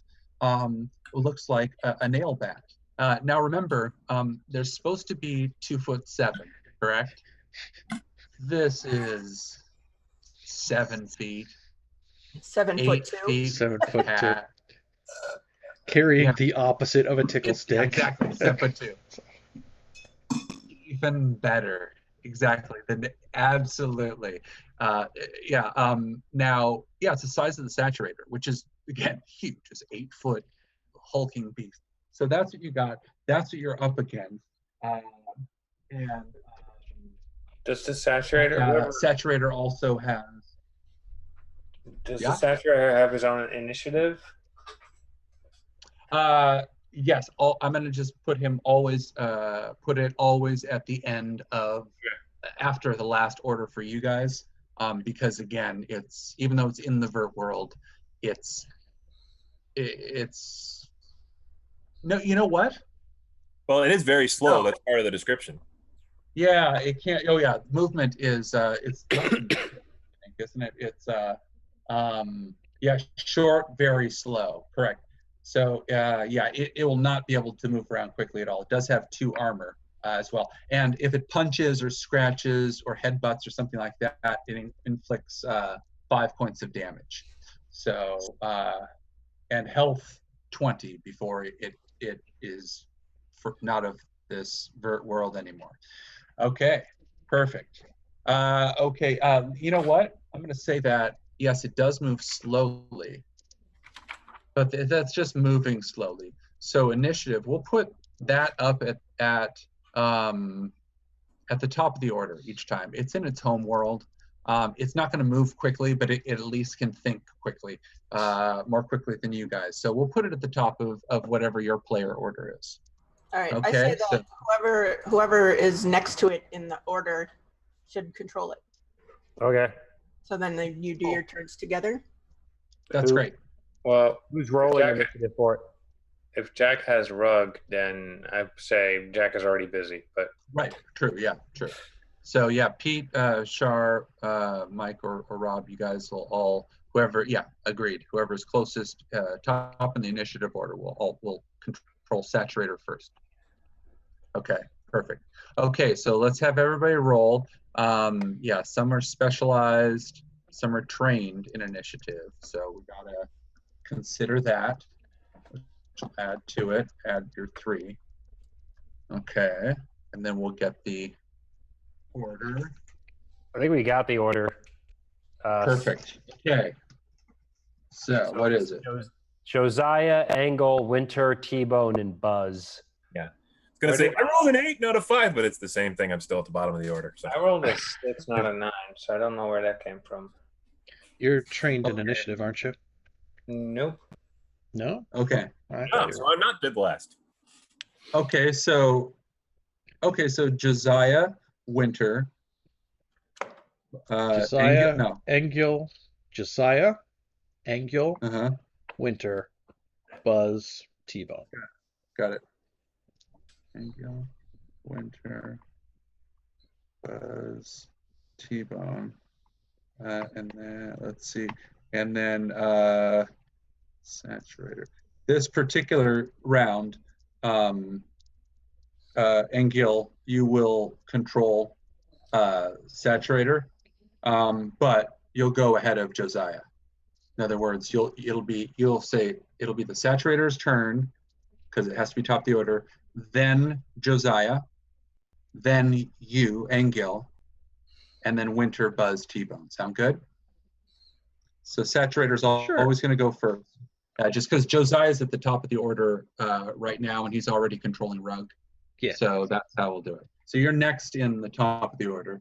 Okay, perfect. And let's see. Perfect. Got it. Okay. Let's go. Okay, Saturator.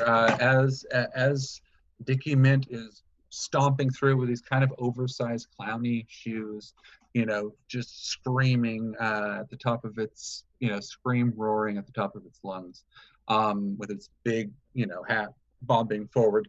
Saturator, which is as big as this giant, terrible thing, is facing off. What's the Saturator doing? I'm going to show a picture again of Saturator because he's a sorry, I badass. was reading through his stuff. Yeah. So yeah, the basic attack, like physical attack's only 5 points, but that mental attack is a son of a bitch.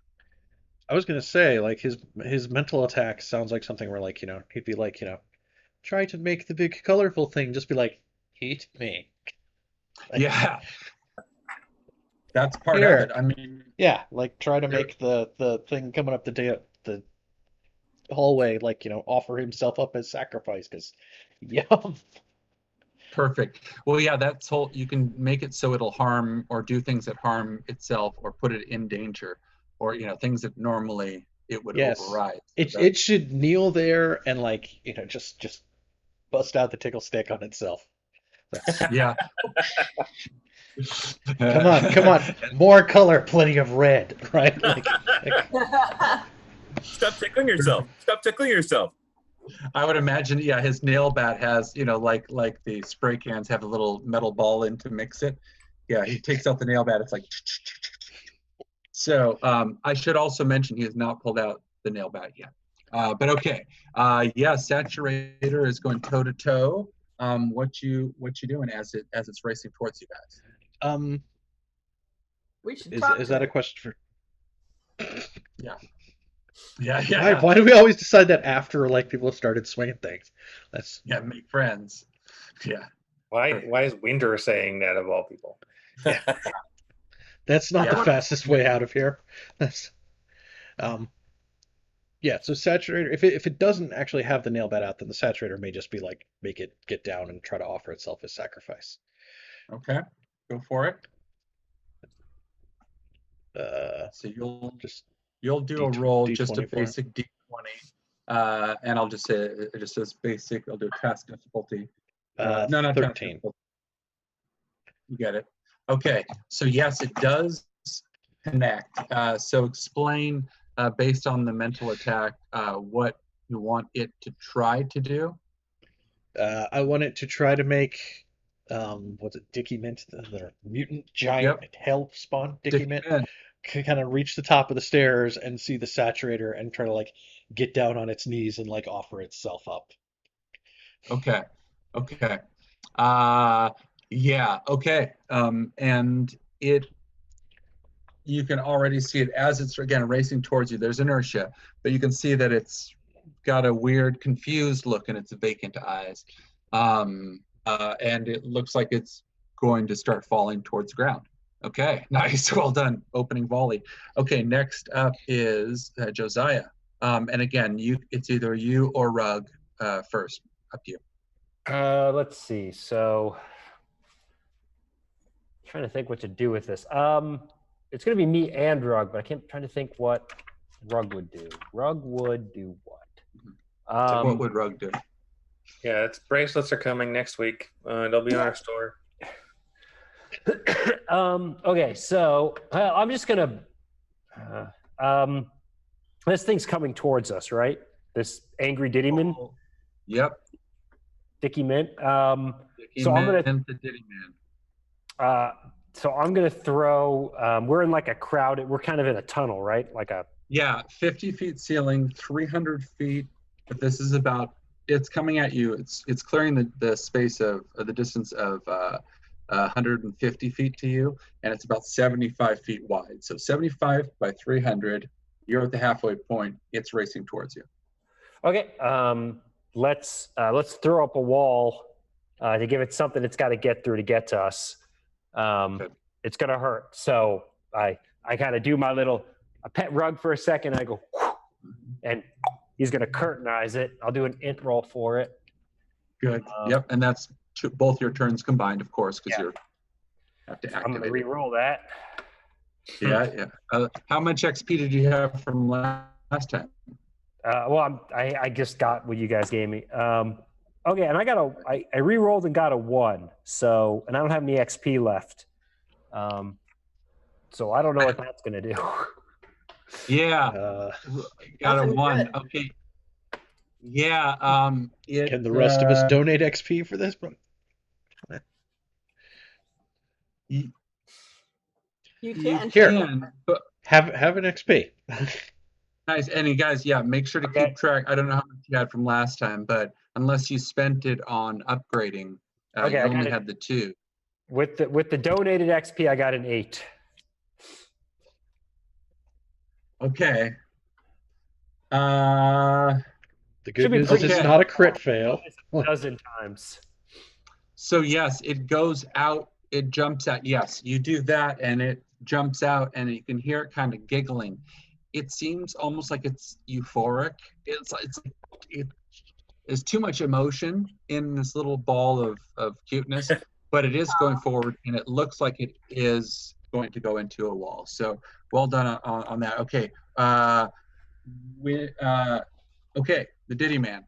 All right. I'm sorry, Engil. You also see what just happened. Okay, so it was coming and running and kind of like sliding on its knees and then curtain of rug. Yeah, it looks as if it's going to fall. Again, it's real fast. Everything's happening at once. The rug there looks like the vert being looks like it's about ready to go up into a wall that it's probably going to be falling forward through onto its knees. You're hoping, and that's what's happening. But again, full speed, bang, bang, bang, bang, bang. Okay. It's 8 feet, really heavy. Angil's gonna take the glowing bandy stick and start to move forward, but he's not moving up. He's not going to get to a spot where he can attack this round. I need to spend my action to activate partially there, where he goes ethereal and smoky. Good. So translucent. Good. So Smart. That's great. when this thing smacks Yeah. me in the face, it won't be as bad. So, Yeah. Perfect. And that takes one action. yeah, it's an action to turn that one on. Okay, perfect. Great. So yes, and again, Vurt beings in general aren't giant fans of shadow anything, kind of. They're a bit opposed. So often, just so you guys know, kind of a general rule, often, a lot of these things, the default is to go after the shadow genetics, especially if you're showing shadow or doing something like that. Or robo, if you're getting super robo, they hate that too. Dogs and humans, at least it's halfway. Damn racist. Anyway, okay. Motive. Okay, perfect. So yes, now is Dickie Mint. Dickie Mint, let's see.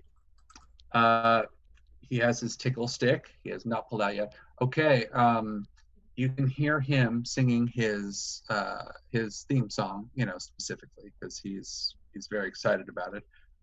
Which is he's Dickie Mint. He's also going over there. It seems like at every step he's doing the D-I-D-D-Y, and so he's dancing as much as he's fighting right now in a really horrible way. Anyway, first things first is those showing shadow ability. So good timing on that because he's going to swing at you with his big ugly fist. Again, this is Dickie Mint. This is the vacant-eyed, this terror being here. Perfect, and them in color. I'll just show them again. So imagine this, but 8 feet tall and screaming and raging at you. That's it.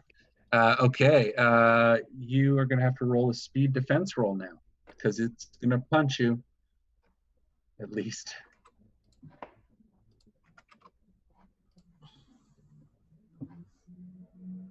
So Engel, did you do it? No, no problem. Sorry, I was. Yeah, I was gonna say, did you get out of the way of it? So speed defense, you said? Mm-hmm. I'm trained in that, and I have an inability in the vert, so those cancel each other out. But I can spend the level of speed effort, which is canceled out by edge, so that comes down by 1. Okay. And 6. Okay. So you're partially there. What does that do again? Remind me, because you just activated it right before. For 10 minutes, my flesh becomes partially ethereal. Damage from all physical attacks is reduced by half. Okay. Good. Excellent. Okay. So yes, we'll round up because this is the vert. This is the black feather, and things are worse. So The you what have Yeah. I have to say, okay, Green. 7. Oh no, that's even worse. Okay, Yeah. so it's equivalent of light damage. So you do get hit, even though you're maybe because you're just starting ability, but it Yeah. does connect. It does hurt. 4 points of damage. Do you have any armor on you? Yeah, I have 1. I have ballistic skin. Okay, so the 3 going into your might or coming right out of your might pool. Bang, bang, bang. As a bang, it goes through. Okay, now it takes the other fist, which it had up, cocked up there, almost like the or leprechaun buddy. Yeah, there's overlap a little bit later on. Okay, so the other fist comes down on the other Robo Man Shad. You guys are all in a group, but he can tell that you're Shadow. And you are going to have to roll a speed defense roll now. Shar. So Okay. Winter's as it's coming down. I'm specialized in speed defense. 2 then. Okay. But this is Vurt world, so. Oh, so now Just 1. Just Got 1. it. Got it. Yeah. Do you want to use any effort? No, I need to. We'll see. Well, you can't use it after. Yeah, no. I got a 15. Okay, good. Yes, it whizzes right by you, maybe because it's righty and this was the left, who knows? But yeah, it just whizzes by. You can actually see that there's that, that fuzz, again, is it a puppet? Is it real? It's horrible. Also, you're so close that you can smell it as it's got its mouth opening up like that. Its breath is foul, absolutely rank. Not like Anybody nothing have you've a ever smelled. breath mint? Yeah, Dicky mint. Yeah. No, not gone even close to there. Perfect. Okay, so yes, so those are its 2 attacks. Yes, Winter, you're next in the order as well. So how are you retaliating from the swipe? So basically right now all I do is I point at it and I'm like, you're gonna die. Right. And I'm designating him as my quarry, which Got it. costs 2 intellect minus 2 edge. So. Okay. Yeah, you don't need to roll for that. There's that one's. It's not exciting on either end of all the. tasks involving this guy. Excellent. That'll break down. Basically, that'll cancel out your inability of all tasks in the Vurt world. So good. Yep. Okay. Well done. Well done. Okay. Next, last, but no, forget. Buzz, you are. Yep. I'm gonna fly by him. Mm-hmm. And just around him while he's focusing on something else, and then from behind, I'm going to force point mathematical missile with a level of effort. But I have so I'm spending the level of effort, and I have the target optics, which gives me an asset to targeting. Okay, sure. Yeah, there's enough light. No problem. Okay. Yeah. Okay. So, got it. Any effort? Yes, 1 level of effort to hit. Okay, got it. And I rolled a 10. Got it. You got it. 9 or above on that. Okay. So yes, force point does 4 points damage. Is that correct? Okay. And where did you point it at? I should have asked you ahead of time. But it wasn't a called shot. I was trying to zip past him and then just shoot him in the back somewhere. Okay. So yeah. Yeah, it hits the back of his page boy haircut. That again. What he's got, I don't know. He's all wound up and ready to go. Yeah. No. Yes. Perfect. Yes, he does that. T-Bone, you're up. Yes, sir. He's just been hit in the back. Got it. Okay. I'm going to swipe at him. It's a quick agile melee attack. Attack inflicts 1 less point of damage than normal, but dazes my target for 1 round. during which Oh. time the difficulty of all tasks is performed is modified by 1 step to its detriment. Bonus points for detriment, guys. Yay. So basically, I'm going to run forward and use my staff and basically start smacking him on the head and go saying, "Stop getting that fucking song stuck in my head." Nice, nice. Do it. Any effort?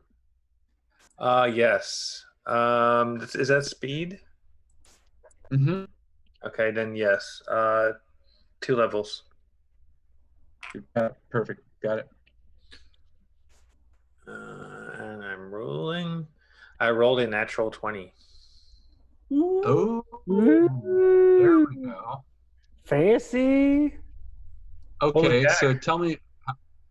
Yeah, I was gonna say, tell me how this sounds again, because we're now at the end of the first round, and he's still falling forward to go into his knees, and Rug is still expanding to turn into the wall for him to fall through, and no one has stopped any of his inertia at all. In fact, quite the opposite. One's buzzed around and shot from behind, and this you're talking about smacking on the head.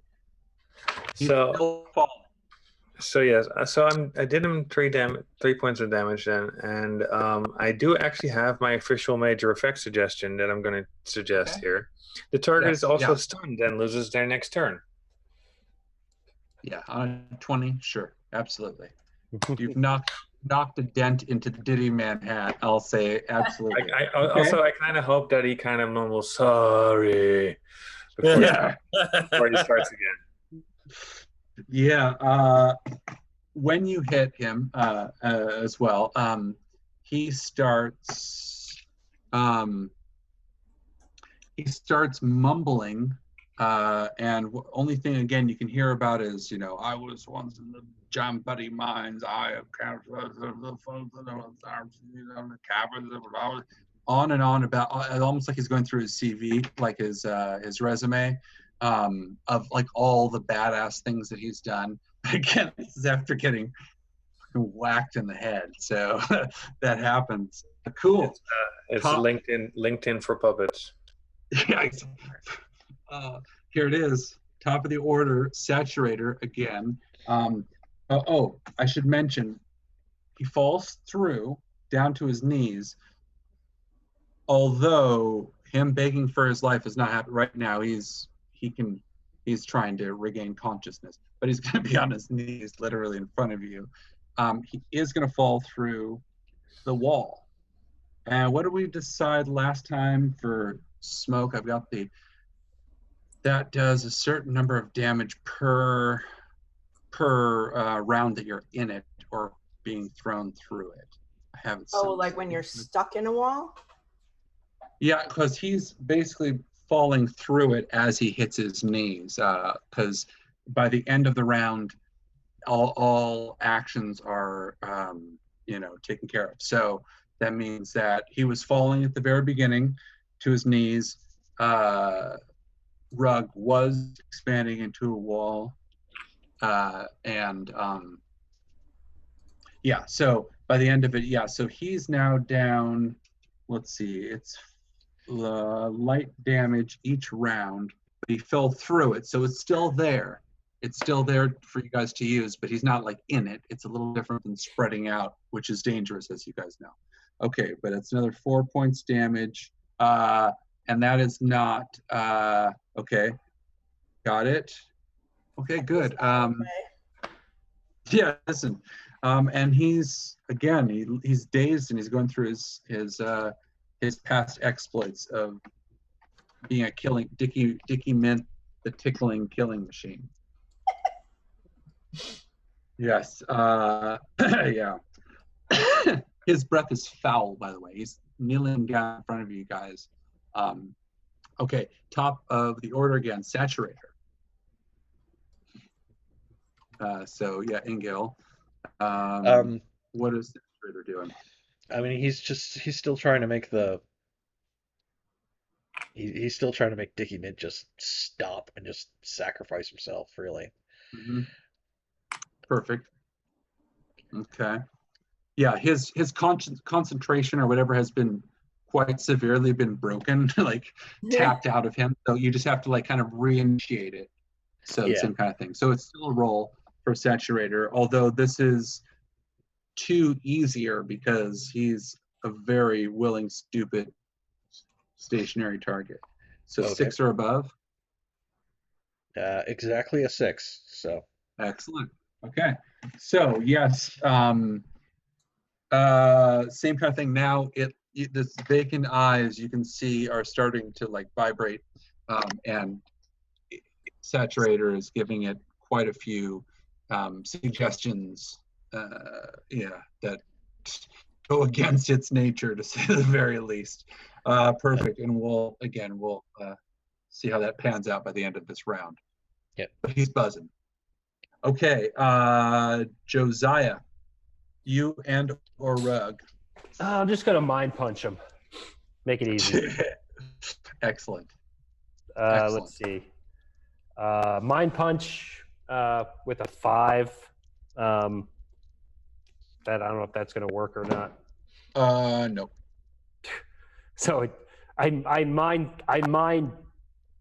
like slapped in front of his face. It was a mind wish. Right. Right. It's probably because, again, he's being hit psychically and physically all over the place. It's a weird target. So Okay. yeah, the mind punch that should have landed just didn't. That makes sense. Okay, next we've got Engil. Oh, sorry, Rug. Unless you tell Rug. me. So Rug's in wall form. So if the Diddy Man Right, comes right through, we gotta behind deal him. with that. Yeah, so it's like right behind the Diddy Man, because again, he fell through it onto his knees, and it's like right behind him. So you can still use it to your advantage. It's maybe 10 feet wide, 8 feet tall.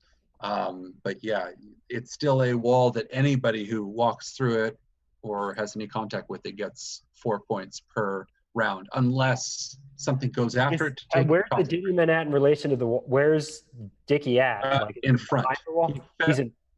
He fell through it because it's kind of that smoky wall. He took 4 points. Yep. Okay, so I'm gonna see if I can get Rug just to like back up and come forward. So I'm gonna try. That's what I'm gonna want Rug to do. Yeah, he'll have to turn it off and spend a round to get back right there and go basically underneath. It's Okay. a pretty bad. So he turns off, right? He dissipates to get ready for next round. Okay, perfect. Got it. Okay, Engil. So just to make sure I'm not like stepping into Rug if I try to advance on him and like take a swing with the bandy stick. Okay. No, cool. he has not come up yet. I'll let everybody know when they see the wall of Vurt smoke go up. Okay. Then Engil will be there and shadowy and translucent and like have the bandy stick still glowing and advance on him and say something witty about how I've got more than a 6-inch shillelagh for this. And, Nice. Well done. You've been listening to the lyrics. that one's stuck in there, yes. Yeah. Yeah. Perfect. Yeah, and he will take a swing at him Okay. with the bandy stick. Okay, so I have an inability because we're in the Vurt. Let me know. Right. Yeah. I was going to spend 3 levels of effort. Now, if it's a physical attack, you can tell he's been smacked around psychically and physically. You feel it'll be a little bit easier than normal kind of thing. More stationary target. He's literally on his knees. Yeah. His head. One of those is to cancel out my inability on the attack, and the other 2 are to up the damage. Okay, perfect. Oh, good. Got it. Because to hell with this guy. Yeah. So I think that was it. Okay. Dropping it by how many? But it Drop by doesn't 1? actually come down in difficulty at all. It was up by 1 because I have an inability, and then back to normal because I spent 1 to try to bring it down. Got it. I got a 15. And the rest is for yeah. That makes it. Yeah, absolutely. Okay. Yeah. Okay. So tell me what it looks like here.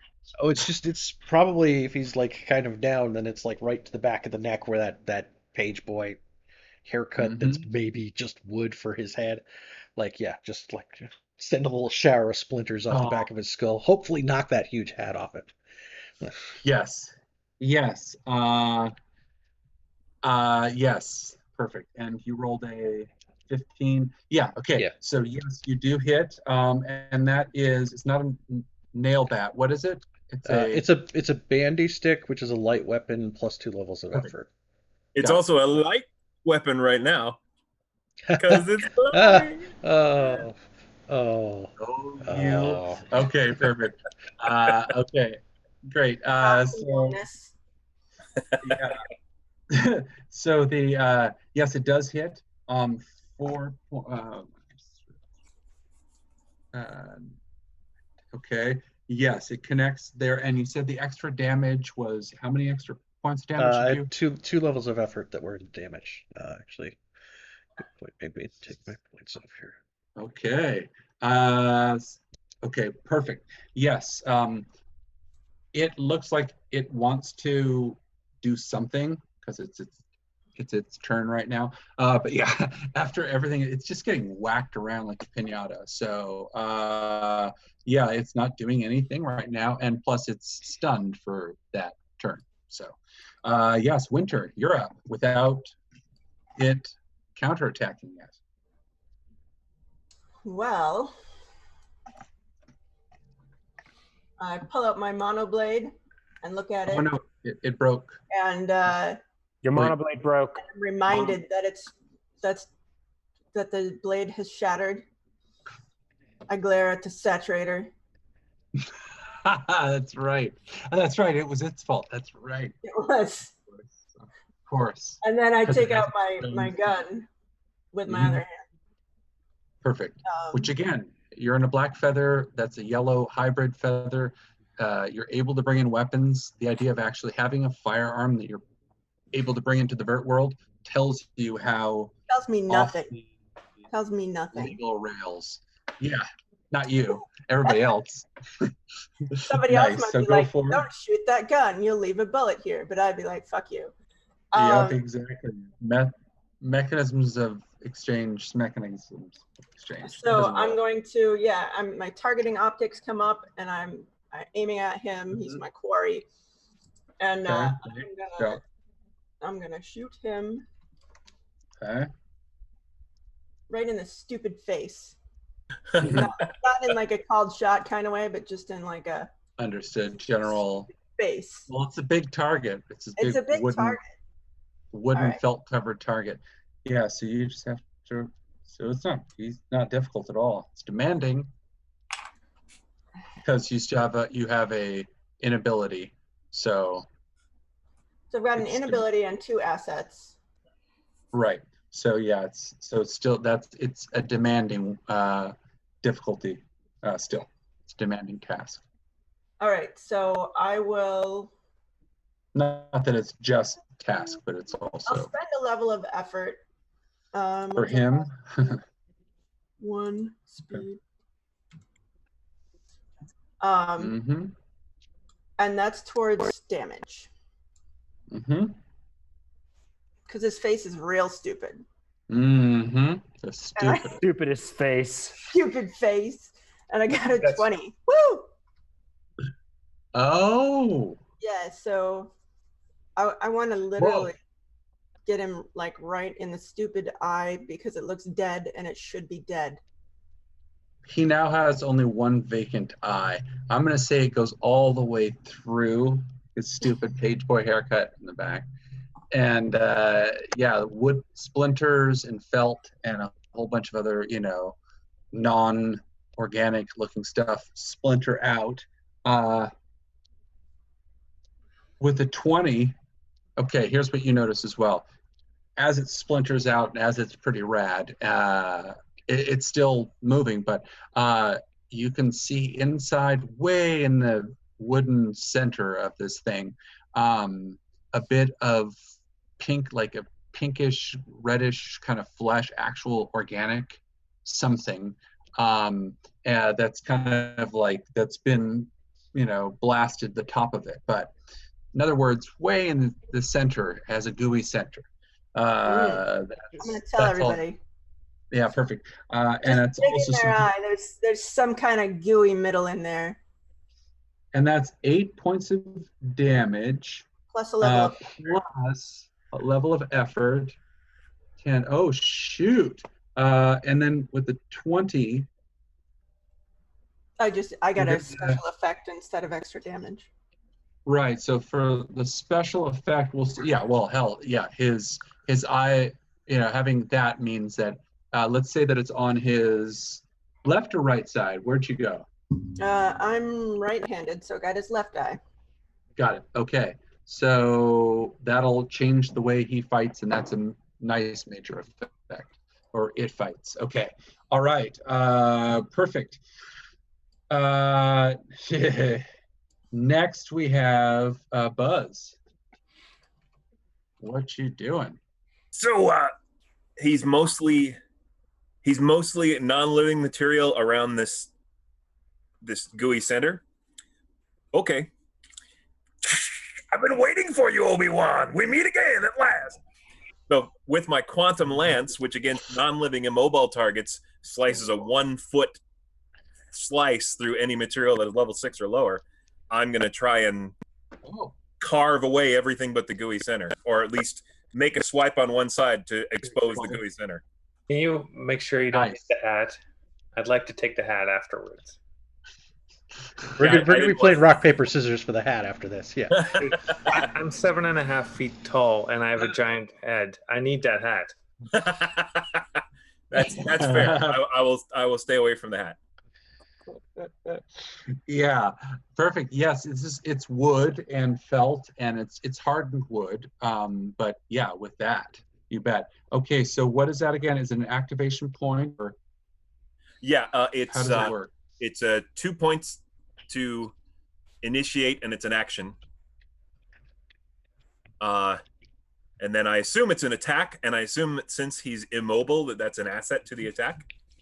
Yeah, it's 2 assets. He's less than mobile. He's almost he's basically a prone body. So okay, not prone. So he will be. Let's not roll a 1. I rolled a 9. It gets it. It's demanding or above 9. Okay. You bet. Yeah, so I just carve away as big a slice as I can, exposing the gooey center and not damaging the hat. Nice. Yes, it goes right down the front there, and you can feel, just because you're so good at it, little difference, the buttery middle there going through it. But yes, you've got one straight line down the front. Hat untouched. Okay, T-Bone the Disco Spider. What's your move? My turn is to take the hat. No, just kidding. I am going to lunge. I'm going to keep using my moves as much as I can. Do it. I'm spending 2 might points. And if you spend might points on an ability, does the edge still work? Yes. Yeah. Okay. As long as you haven't spent all that edge already in your round. Already. Wait, yeah. And I did my math wrong last turn. I'm fixing it. Okay. And then I'm going to spend a level of effort on the lunge, which I guess would also be might. And then I'm going to roll to try to do him. Oh, yeah, and my difficulty goes up by 1 also, because why not? Mm-hmm. To do more damage, basically. Do it. Get him. And that will do 4 additional points of damage if it succeeds. It's an 18. It succeeds. Oh, and 4. So what is that? 4 plus 4? Yes. Shoot. Okay. All right. Good. Again, it has one eye total, like this, a hole all the way through. You guys have just been slamming the hell out of it. Perfect. Okay. Now it's at the end of the round, so Rug is now going to start going straight up here underneath him. So basically So that's going to happen. It'll be up and hurting him by the end of next round. It'll get a shot when it's your turn. By the time it's your turn. Okay, so we're at the top again. Saturator is, again, this is a situation you guys are just beating this thing silly. I guess this isn't a difficult feather. Okay.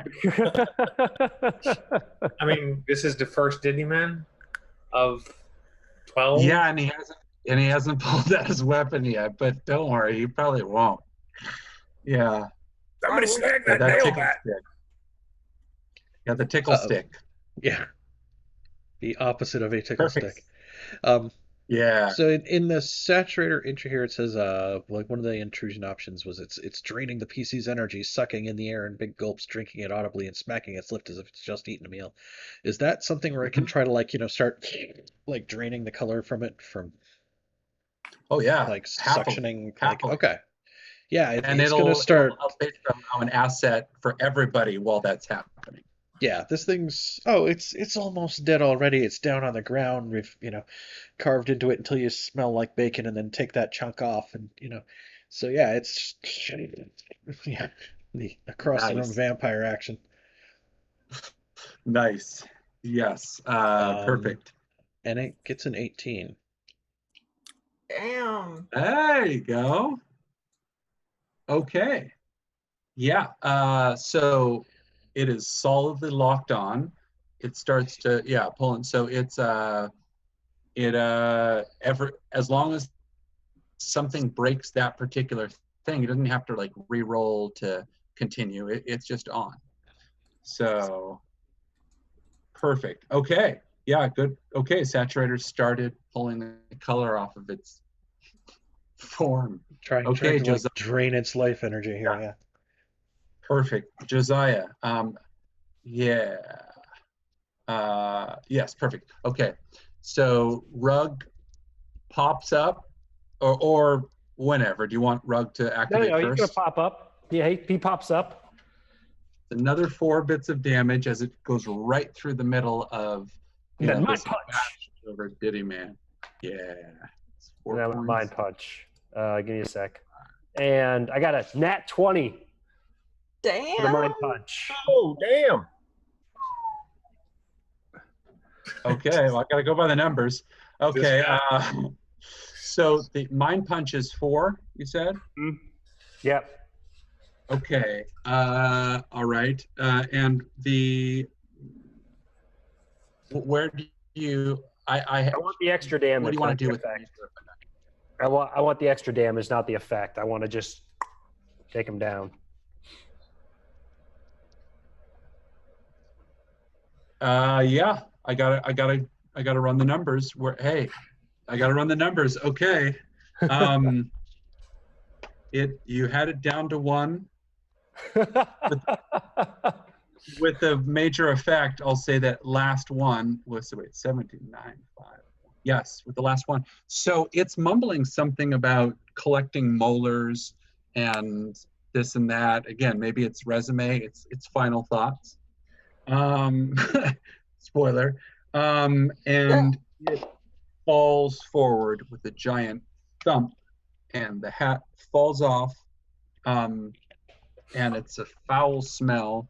And you can see at the top of its head, there's a fresh scar. Again, this is under the hat where it was. The hair has been shaved away in the top, whittled away, whatever the hell,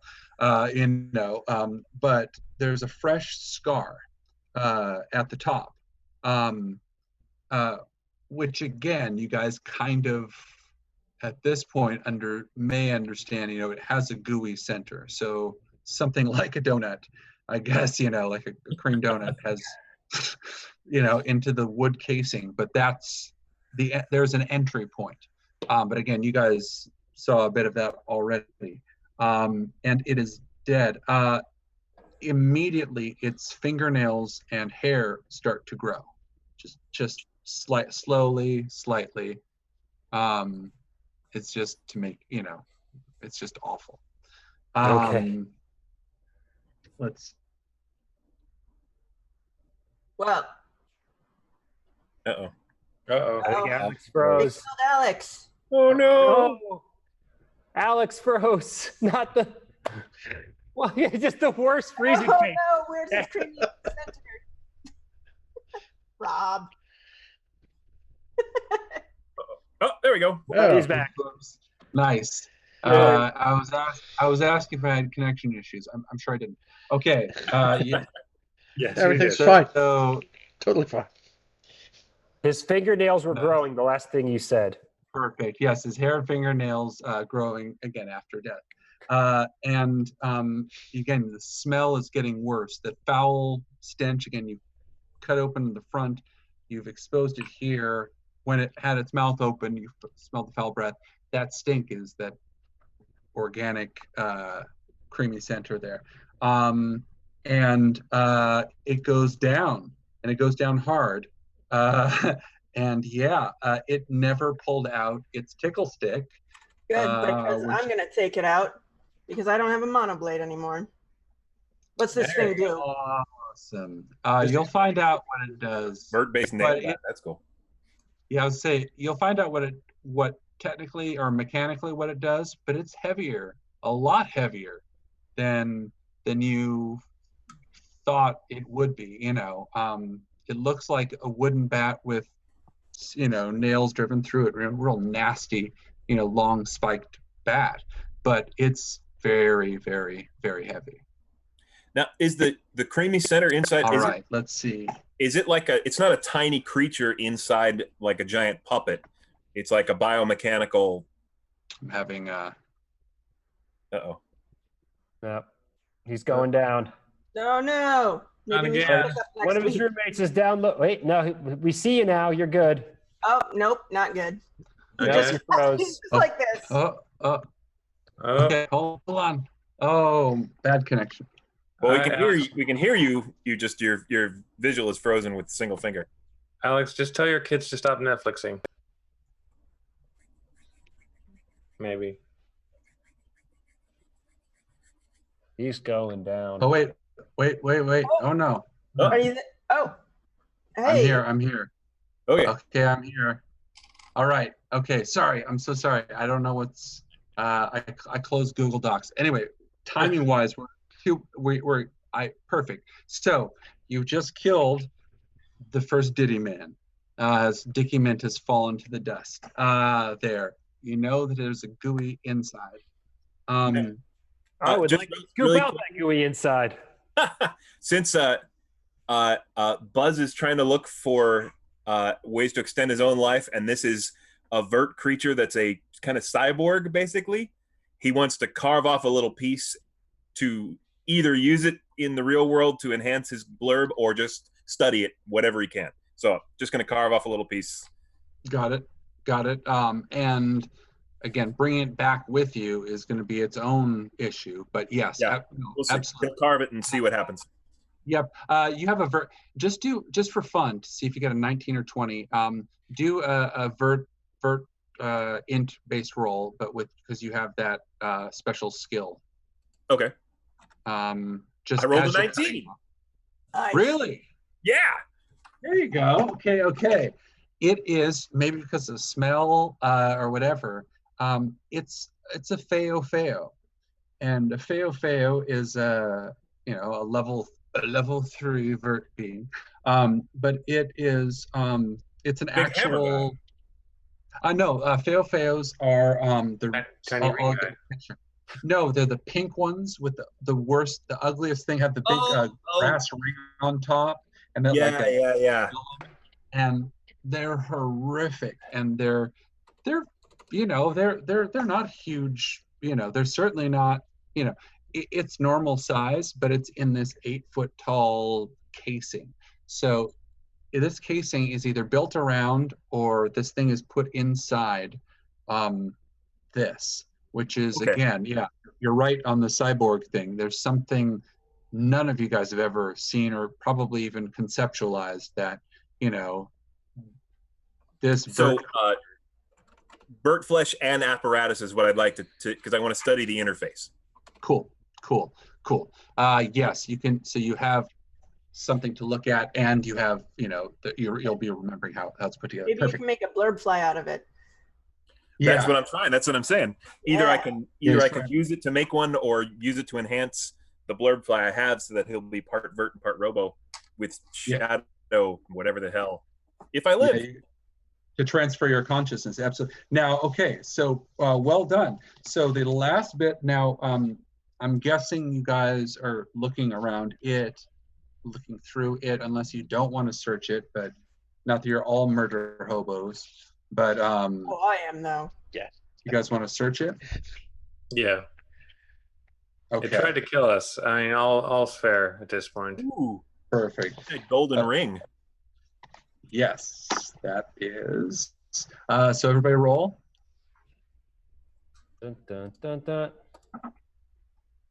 Boo, I got a 3. Okay.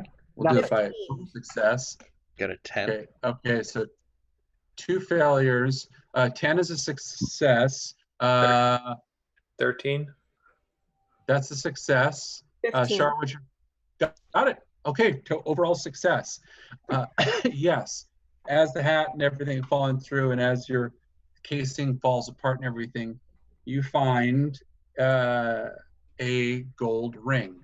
A gold ring, it's about, it's more bracelet size for you guys. But it's this gold ring. Feo, that's like their thing. They protect it. There's a lot going on with the Feo. Maybe I'll have a picture for next session and everything, what it is. But this is something that, again, is bracelet size, or something you can hold for sure, like this.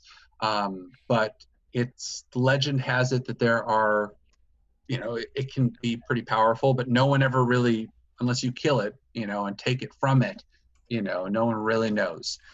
So you have done just that. So you have that gold ring.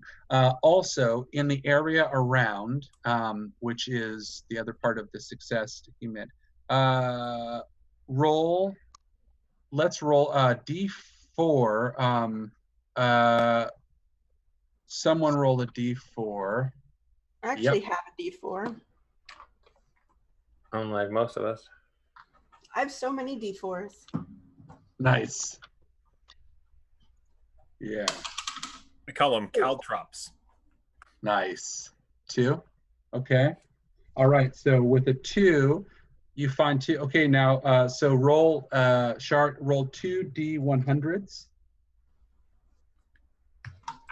And this is found in his hollow hat. Oh wait, D100 is actually on the thing. So do that. 96. Got it. Oh, okay. A rectangular. Speaking of caltrops, there, a rectangular. You find a rectangular. Again, real world item for the most part.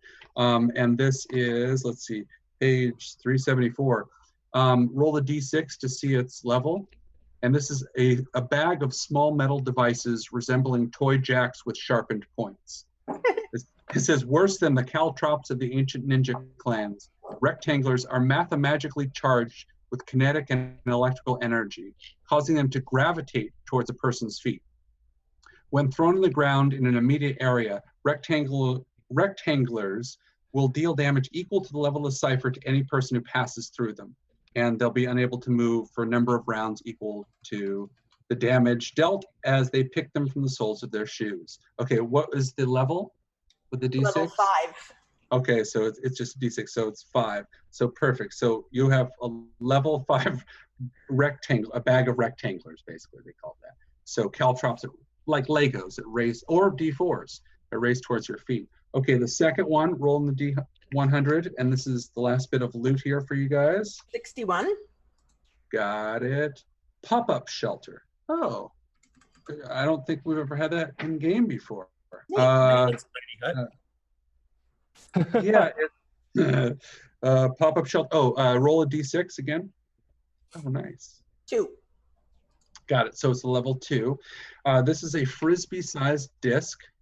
And this, the effect is a small shelter pops up around the user.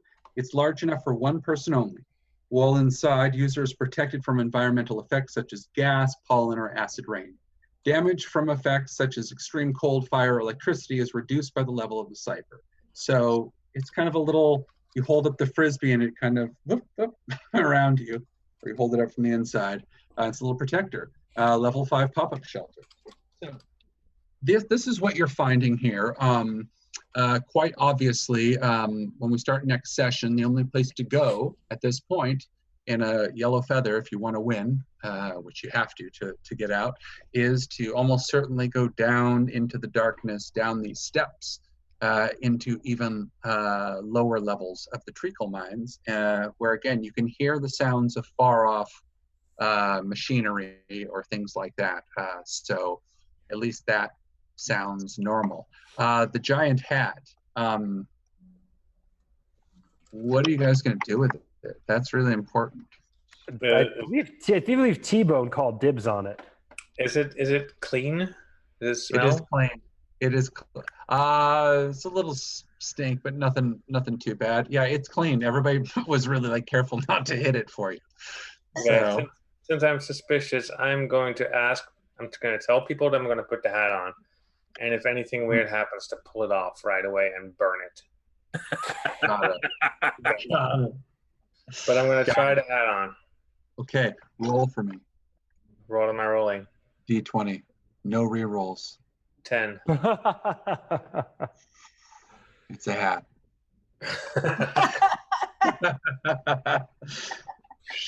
I'm just wondering if the hat's big enough, can you cut 2 holes in it and wear it like Mushmouth from the Cosby Show? Oh, yeah. I would say that if he had to cut 8 holes in it, it might work. Yeah. Yeah. So that's perfect. Yes, it happens to be just a hat, thank goodness. Yeah, it does not fit you well, but you can make it work. And yeah, so that's it for this session, as it, in this dark underground, the treacle mines. Unlike most, like I said, you're in a black and yellow hybrid feather. Unlike most feathers where you would, this would be a quicker thing. You guys are stuck here until you either win or die. Again, The rest of that campaign is this feather. yeah, well, yeah, and after that first one went down so easily, I'm sure all the others are just going to be just as easy. I'm sure it has nothing to do with the fact that it was, Glass Joe in round 1 here, but that's okay. But yes, Dickie Mint is no more, and you have a nice hat, you have some cool ciphers, and you've discovered, honestly, an incredibly important part of this overall thing, and that's the fact that this was a Feo from the Vurt world, fractalized fairy tales, a different part of the Vurt world that is now here and stuck in this monstrosity. And that's it for today. So we also got the gold ring, right? Correct. Yes, I should mention that. Yes. And that you don't know what it does yet. We'll see. Yeah, that'll be fun. But cool. So that's it. You guys survived. If you, when we pick it up next time, we'll say that if you want to do the rest right now, it feels like you can take your 10-minute rest. The instantaneous one and a 10-minute rest right now. But remember, this is counting as your first day, and this is still the first day. So whatever you use right now, it's not like every session you'll get each of these. So we're going to continue with the same day, but you have at least 10 minutes to rest if you want to up those pools before we start the next session. Otherwise, it's on you. Can you use the 10-minute one and leave the instantaneous one? Uh-oh. Alex We can still hear you. Nope. We could still hear him, but not anymore. Yeah. Okay, guys, it's me, Alex. Here's 20 XP each. Oh my God, Alex! Nice. So generous. Thanks. Yeah. There he is. Yeah. Yeah, I was gonna say, perfect. Help me, Sniffing General. Yes. Okay, so yes, we'll start next time. Yes, going farther down. You do have 10 minutes to do that if you want. And yeah, that's it. Next time I'm going to be hardwired actually into the router itself. Yeah. You're gonna robo up. Totally robo up. Based on what we talked about, I think our next session will be a month from now. 4 weeks. Correct. Sorry. Yes. Correct. I don't know if Yeah. Jack had seen Facebook or not, but I did. I okay. saw. Perfect. Cool. All right. So we'll see you guys in 4 weeks, and we'll pick it up right from there. Just one of the Diddy men down. I'm sure there's not too many more either. Don't worry. DEADDY. Yeah. Okay. Cool. Cool. All right, guys. All right. See. Talk to you in 4 weeks. All right. See you. Bye bye.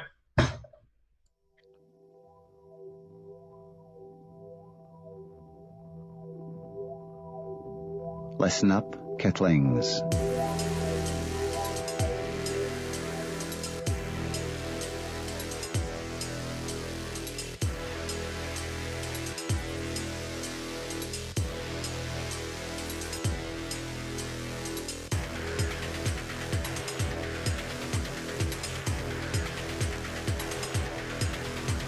Be careful. Be very, very